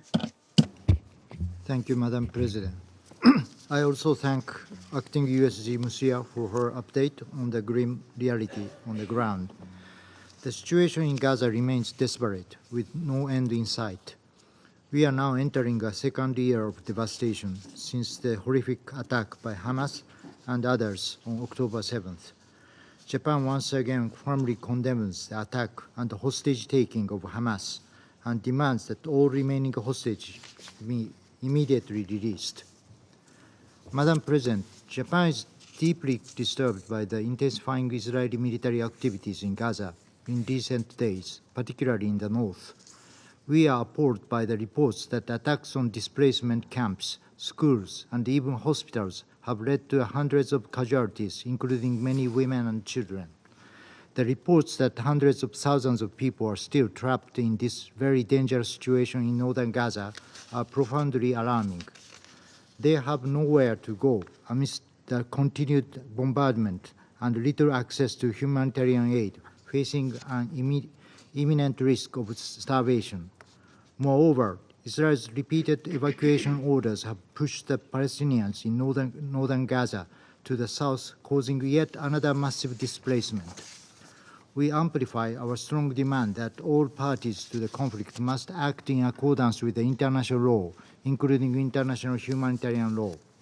Civilians and civilian objects must be protected, and safe and unhindered access to humanitarian aid must be guaranteed at all times.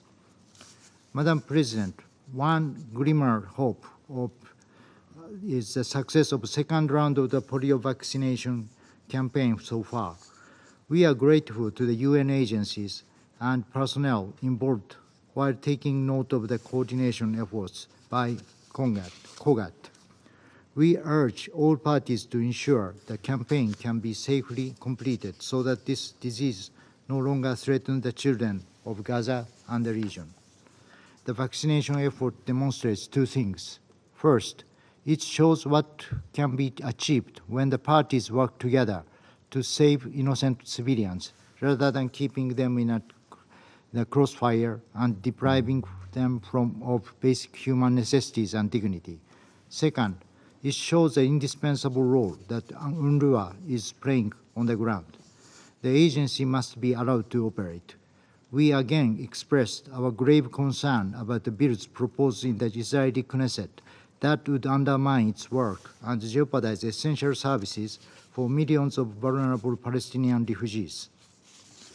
Madam President, as we all know, only a ceasefire can end this humanitarian catastrophe.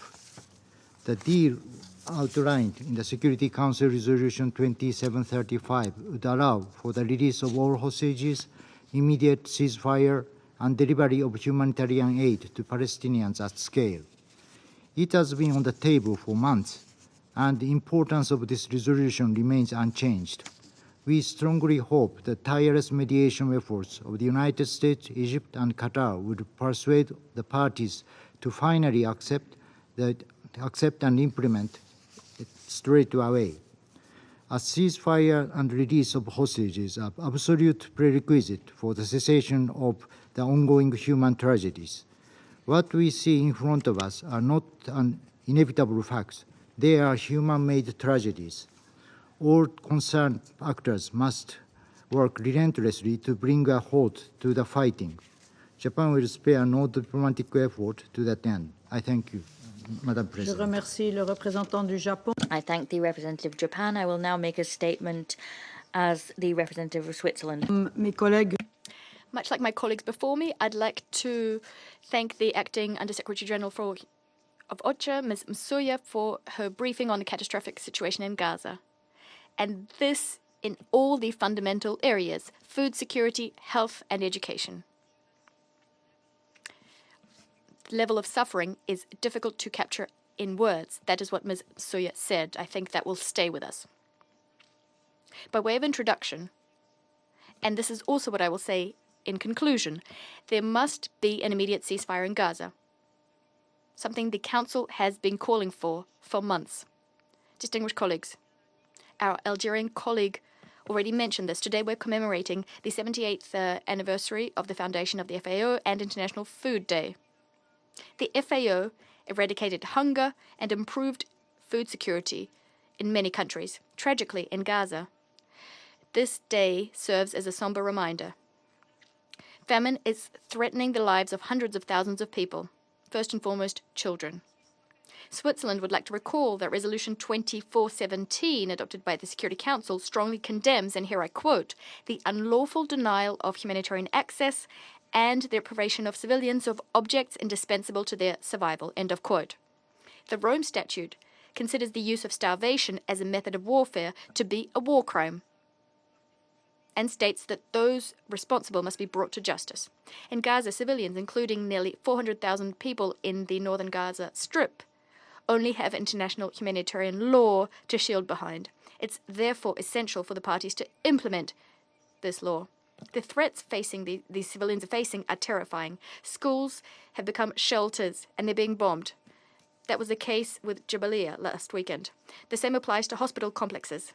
The almost total denial of humanitarian aid is exposing civilians to epidemics of a bygone era, not to mention the fact that children haven't gone to school for over a year now. This compels us to confront a number of questions. Is the delivery of humanitarian aid aimed at combating food security among Gaza's population? Are these deliveries being deliberately obstructed? Are the new evacuation orders issued by Israel to hundreds and thousands of men, women, and children, are they an attempt to introduce permanent changes in the occupied Palestinian territory? Switzerland would like to remind everyone that such measures would be illegal under international humanitarian law. Having said that, Hamas continues to fire rockets at Israel, including as far as Tel Aviv. This we condemn. The humanitarian situation of the hostages who are still alive is also catastrophic. We strongly condemn these atrocious acts of terror committed by Hamas on October 7th. We also called for the immediate and unconditional release of hostages. We will continue to do so. We've said it time and time again. All of the parties, including Hamas and other armed groups in the Gaza Strip, must uphold international humanitarian law. However, Hamas's vile crimes in no way suspend Israel's obligation to unswervingly comply with international humanitarian law. Israel must urgently and vigorously take effective measures to provide basic services and emergency humanitarian aid to Palestinians in Gaza, as required by the International Court of Justice. Would like to recall that this is an obligation under international humanitarian law.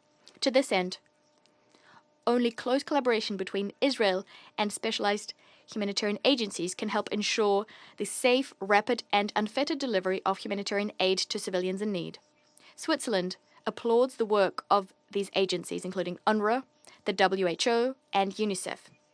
The agencies which carried out the first phase of polio vaccinations, and this under extremely difficult conditions over the last month.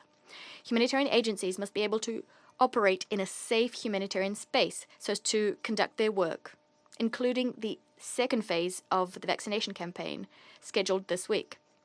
The attacks faced by humanitarian workers during hostilities, but also in the media, are unacceptable. The Security Council has unanimously reaffirmed its support for the Secretary General and UN personnel, including humanitarian and peacekeeping personnel, who are operating under these particularly hostile conditions.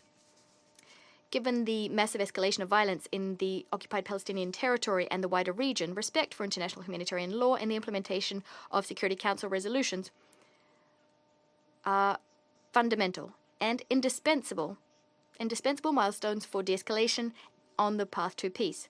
Peace must be based on a two-state solution. So once again, let me repeat what I said earlier. There must be an immediate ceasefire in Gaza, as the Security Council has been calling for months now. This must happen now. Switzerland stands ready to engage with other members of the Council, working together to take the necessary steps to achieve this. I thank you. I resume my function as President of the Council. I now give the floor to the Permanent Observer of the Observer State of Palestine. Madam President, I want to thank Algeria for asking for the urgent convening of this meeting on behalf of the Arab Group. And we also want to thank you and the members of the Security Council for your swift convening of this meeting. And also I want to add my voice to all of you who have thanked the briefing of the acting USG of OCHA. Madam President, the genocide is underway in the Gaza Strip. Israel feels more emboldened than ever, and the Palestinian people and the Lebanese people are paying with their lives the price of this impunity. There is no rule Israel did not break.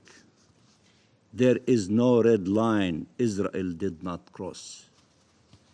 And it is yet to be held accountable for any of it.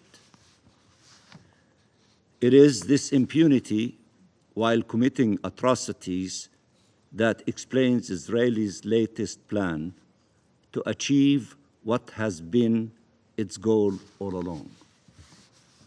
We warned since the first days of the Israeli assault that its goal was forcible displacement of the Palestinian people and annexation of the Palestinian territory.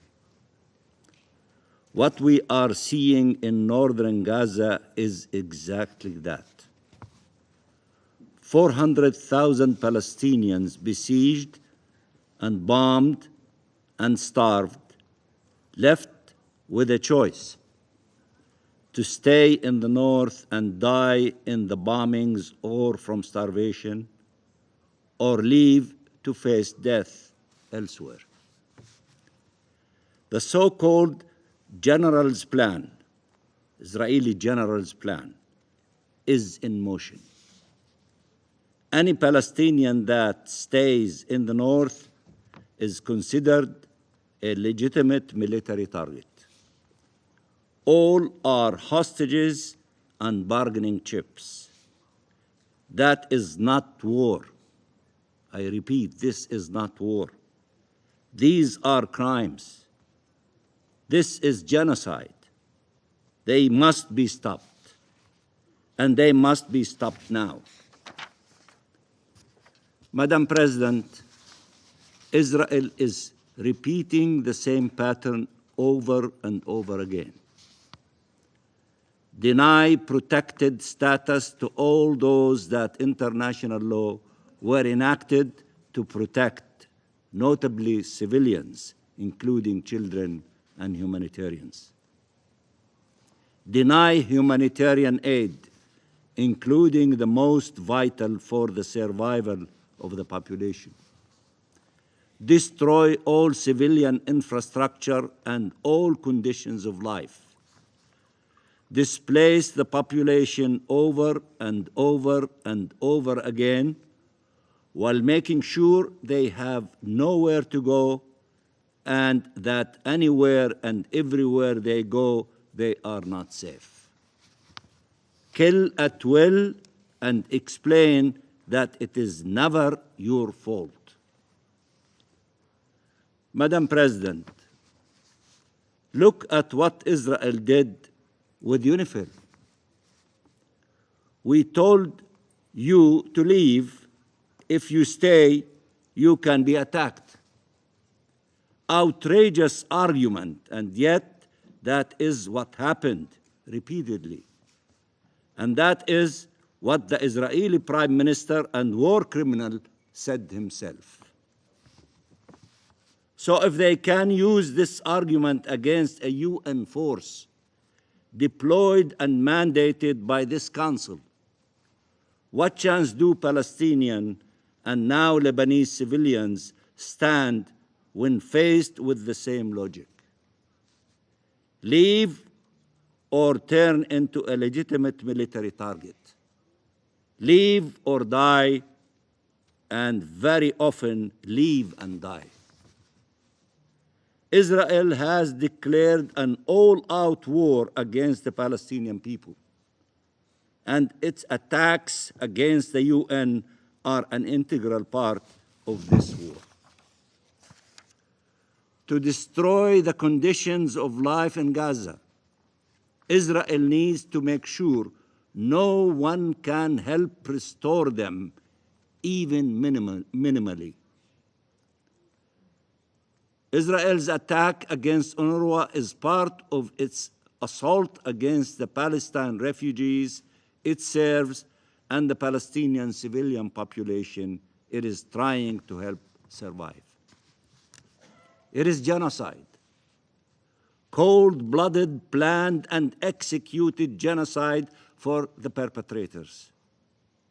Burning, terrifying, harrowing genocide for the victims. What is happening in northern Gaza now is another level of monstrosity. Silence and inaction are not an option. Are you ready to proclaim that while Palestinians refuse to surrender, even when faced with collective capital punishment, this council decided to surrender? We know that many members around this table refuse to do so, and we count on them today to fight back with the tools provided by the Charter and by the law to combat those who are obliterating the Charter and the law. This is the responsibility of the Council and of each and every state around the world. The matter is straightforward, plain and simple. The massacres have to stop. Cease fire now. No delay and no condition. And life-saving assistance must immediately reach the civilian population in Gaza, notably northern Gaza. No delay and no excuses. The measure of our success is the lives we save. Madam President, You all see the bombardments and the destruction, the famine, and the denial of humanitarian aid, while Israel explains it is upholding the principles of distinction and proportionality and showing photos of trucks entering Gaza. Absurdity meets inhumanity. By now, you all know Israeli lies. You all know Israel is committing war crimes and crimes against humanity. By now, you are witnesses of the genocide, whether you recognize it yet or will recognize it later. Enough is enough. Enough is enough. Let me be clear. A member of these United Nations that has committed such egregious, repeated, and prolonged breaches of its charter, that has committed such atrocities, and that has attacked the UN, declaring the Secretary General persona non grata, that has killed and maimed UN staff and attacked UN headquarters and shelters, and is openly attempting to destroy a UN agency, and continuously inciting against the UN, and that now has added attacking UN peacekeepers to the list, such a member has nothing to do among us and has already surrendered its membership by violating every single obligation and commitment that comes with it. We are not powerless. This Council is not powerless. These United Nations are not powerless. The international community is not powerless. To the brutal use of force, we must respond with the full force of the law. To the brutal use of force, we must respond with the full force of the law. Hundreds of thousands of lives hang in the balance. The future of our region hangs in the balance. The future of our international law-based order hangs in the balance. The safety of millions of civilians in the region hangs in the balance. Regional and international peace and security hang in the balance. This is worth fighting for. Don't surrender to the fire. Don't surrender to the arsonist. It is time to fight back, or the whole region will go up in flames. Humanity must prevail over this inhumanity. And for the record, let me state once again, we are for the protection of all civilians and against harming any civilian. But Palestinian civilians are not less civilian, and their lives are not less worthy of protection. We want a Middle East where all states live in peace and security, but that must include the Palestinian state. We want peace, but the only path to peace is through freedom for the Palestinian people and respect for their right to self-determination. We are for respect for international law by all and for the benefit of all. Stop the genocide. Stop the genocide. End this occupation-made famine and humanitarian crisis. Let people return to where their homes once stood and their communities once lived, to resume their lives and rebuild what can be, to mourn and try to restore life. Free prisoners and hostages. Let families reunite in life and not death, and let them try to the extent possible to heal. Help us chart a path away from occupation and wars. help us achieve freedom, justice, and peace, so these horrors can never occur again. Never again. It is time to act. Anything else is complicity and surrender. The Palestinian people enduring hell did not surrender. Neither should you. Thank you, Madam President. I thank the permanent observer of the Observer State of Palestine for their statement. I give the floor to the representative of Israel. Thank you, Madam President. 376 days since the largest slaughter of Jews since the Holocaust. For 376 days, 101 human beings, men, women, children, elderly, have been tormented by Hamas terrorists in their terror dungeons. Over the weekend, another brutal assault struck Israel. A Hezbollah drone attacked the northern city of Binyamina, leaving over 60 injured and claiming the lives of 4 of our bravest heroes. Just days later, on Tuesday, a terrorist opened fire on a crowd of civilians near Yavne, in the center of Israel, murdering a police officer and injuring 4 others. It was only through the heroic actions of an armed civilian nearby that this did not become a massacre on an unimaginable scale. While we confronted terrorists on the ground, Hezbollah launched 320 missiles and drones on Yom Kippur, the holiest day for the Jewish people, hitting a nursing home in central Israel in the city of Herzliya.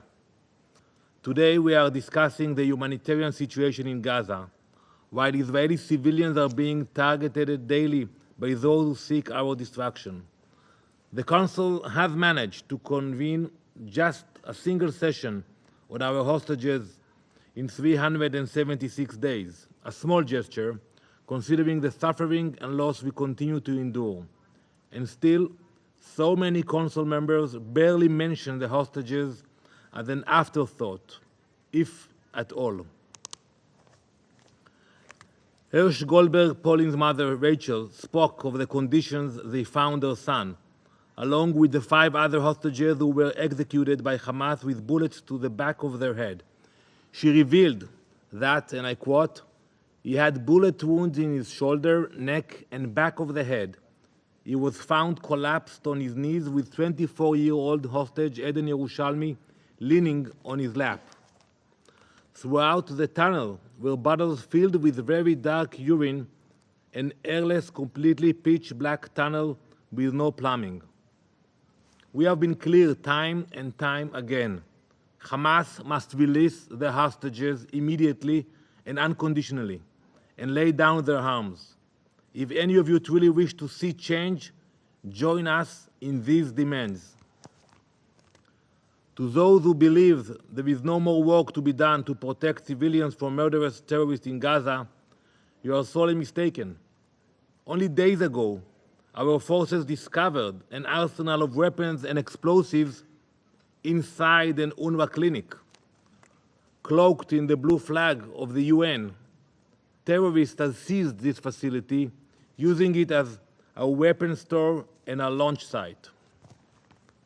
How many times have we warned of UNRWA Gaza's infiltration by Hamas? How many months have passed since we provided a list of hundreds of names of Hamas terrorists employed by UNRWA? No reply. Colleagues, while we confront the ongoing threat in Gaza, along with the 6 other fronts from which we are continually attacked, our humanitarian efforts remained as comprehensive as ever.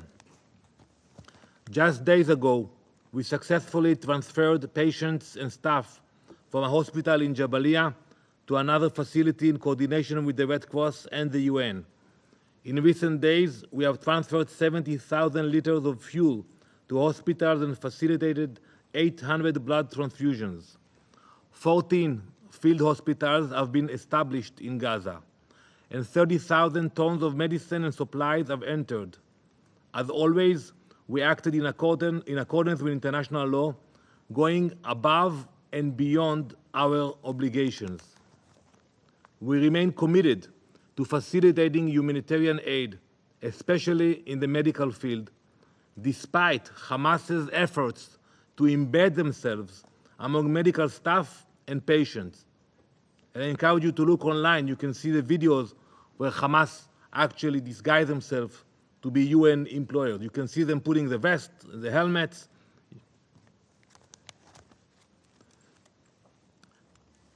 Only 72 hours ago, the second polio vaccination campaign began in collaboration with UNICEF and WHO.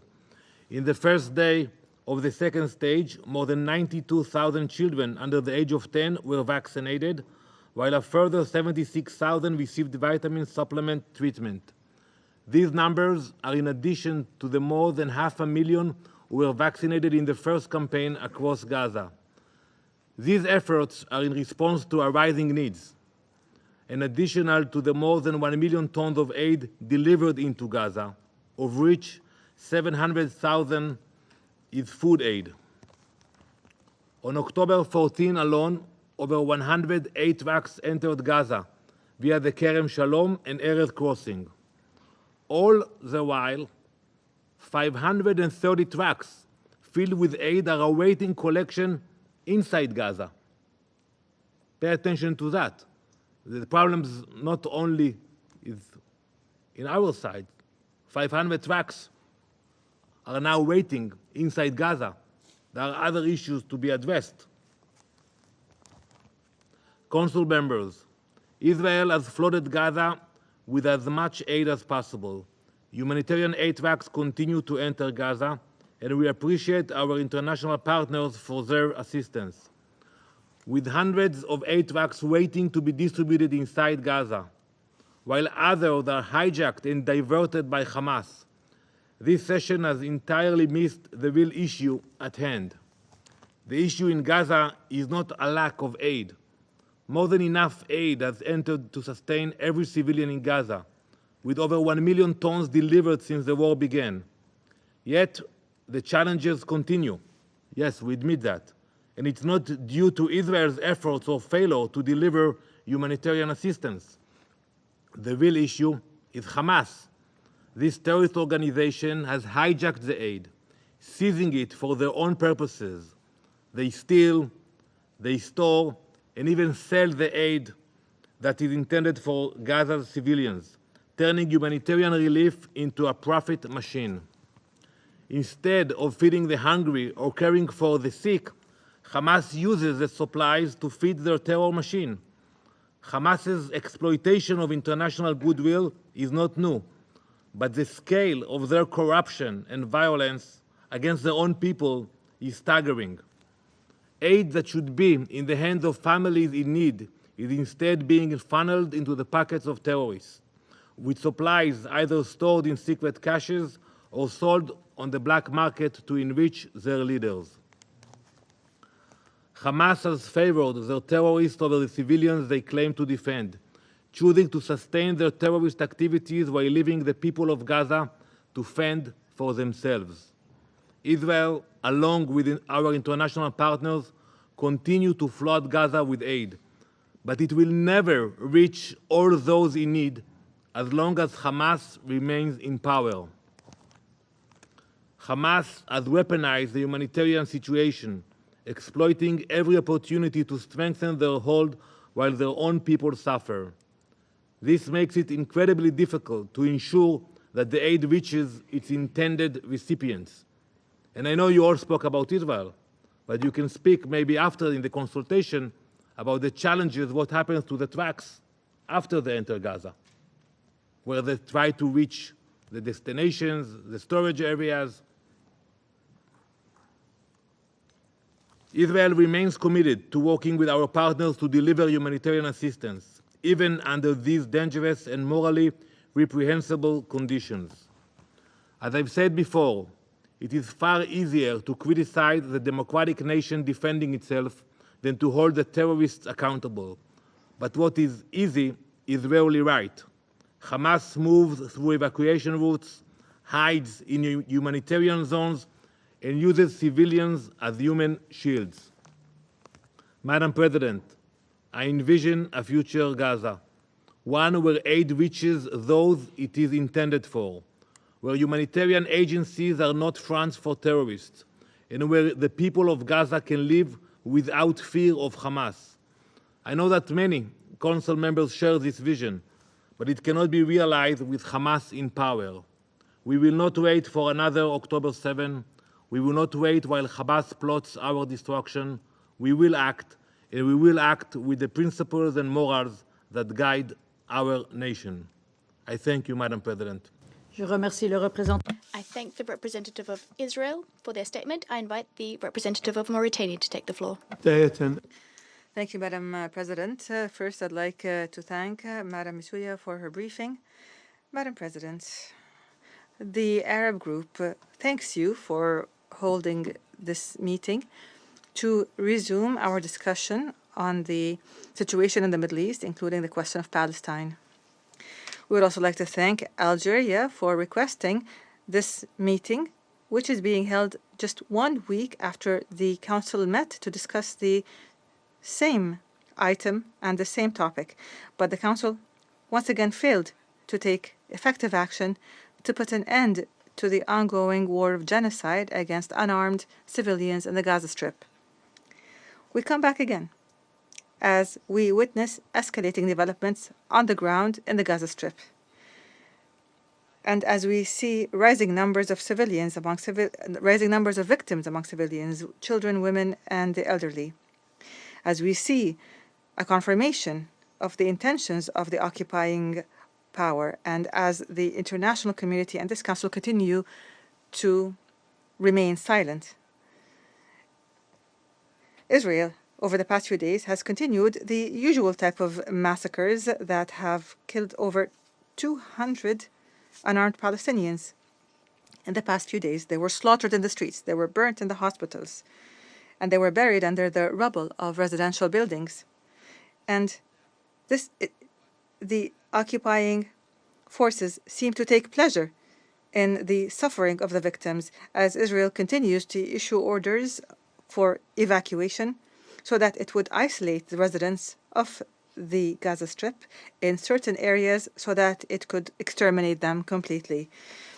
This is in parallel with the occupying forces' focus in their barbaric attack on the northern part of Gaza, where more than 400,000 children, women, and men are in danger as the occupation forces continue to besiege the Jabalia refugee camp in an operation that aims to kill systematically and continuously as the world watches.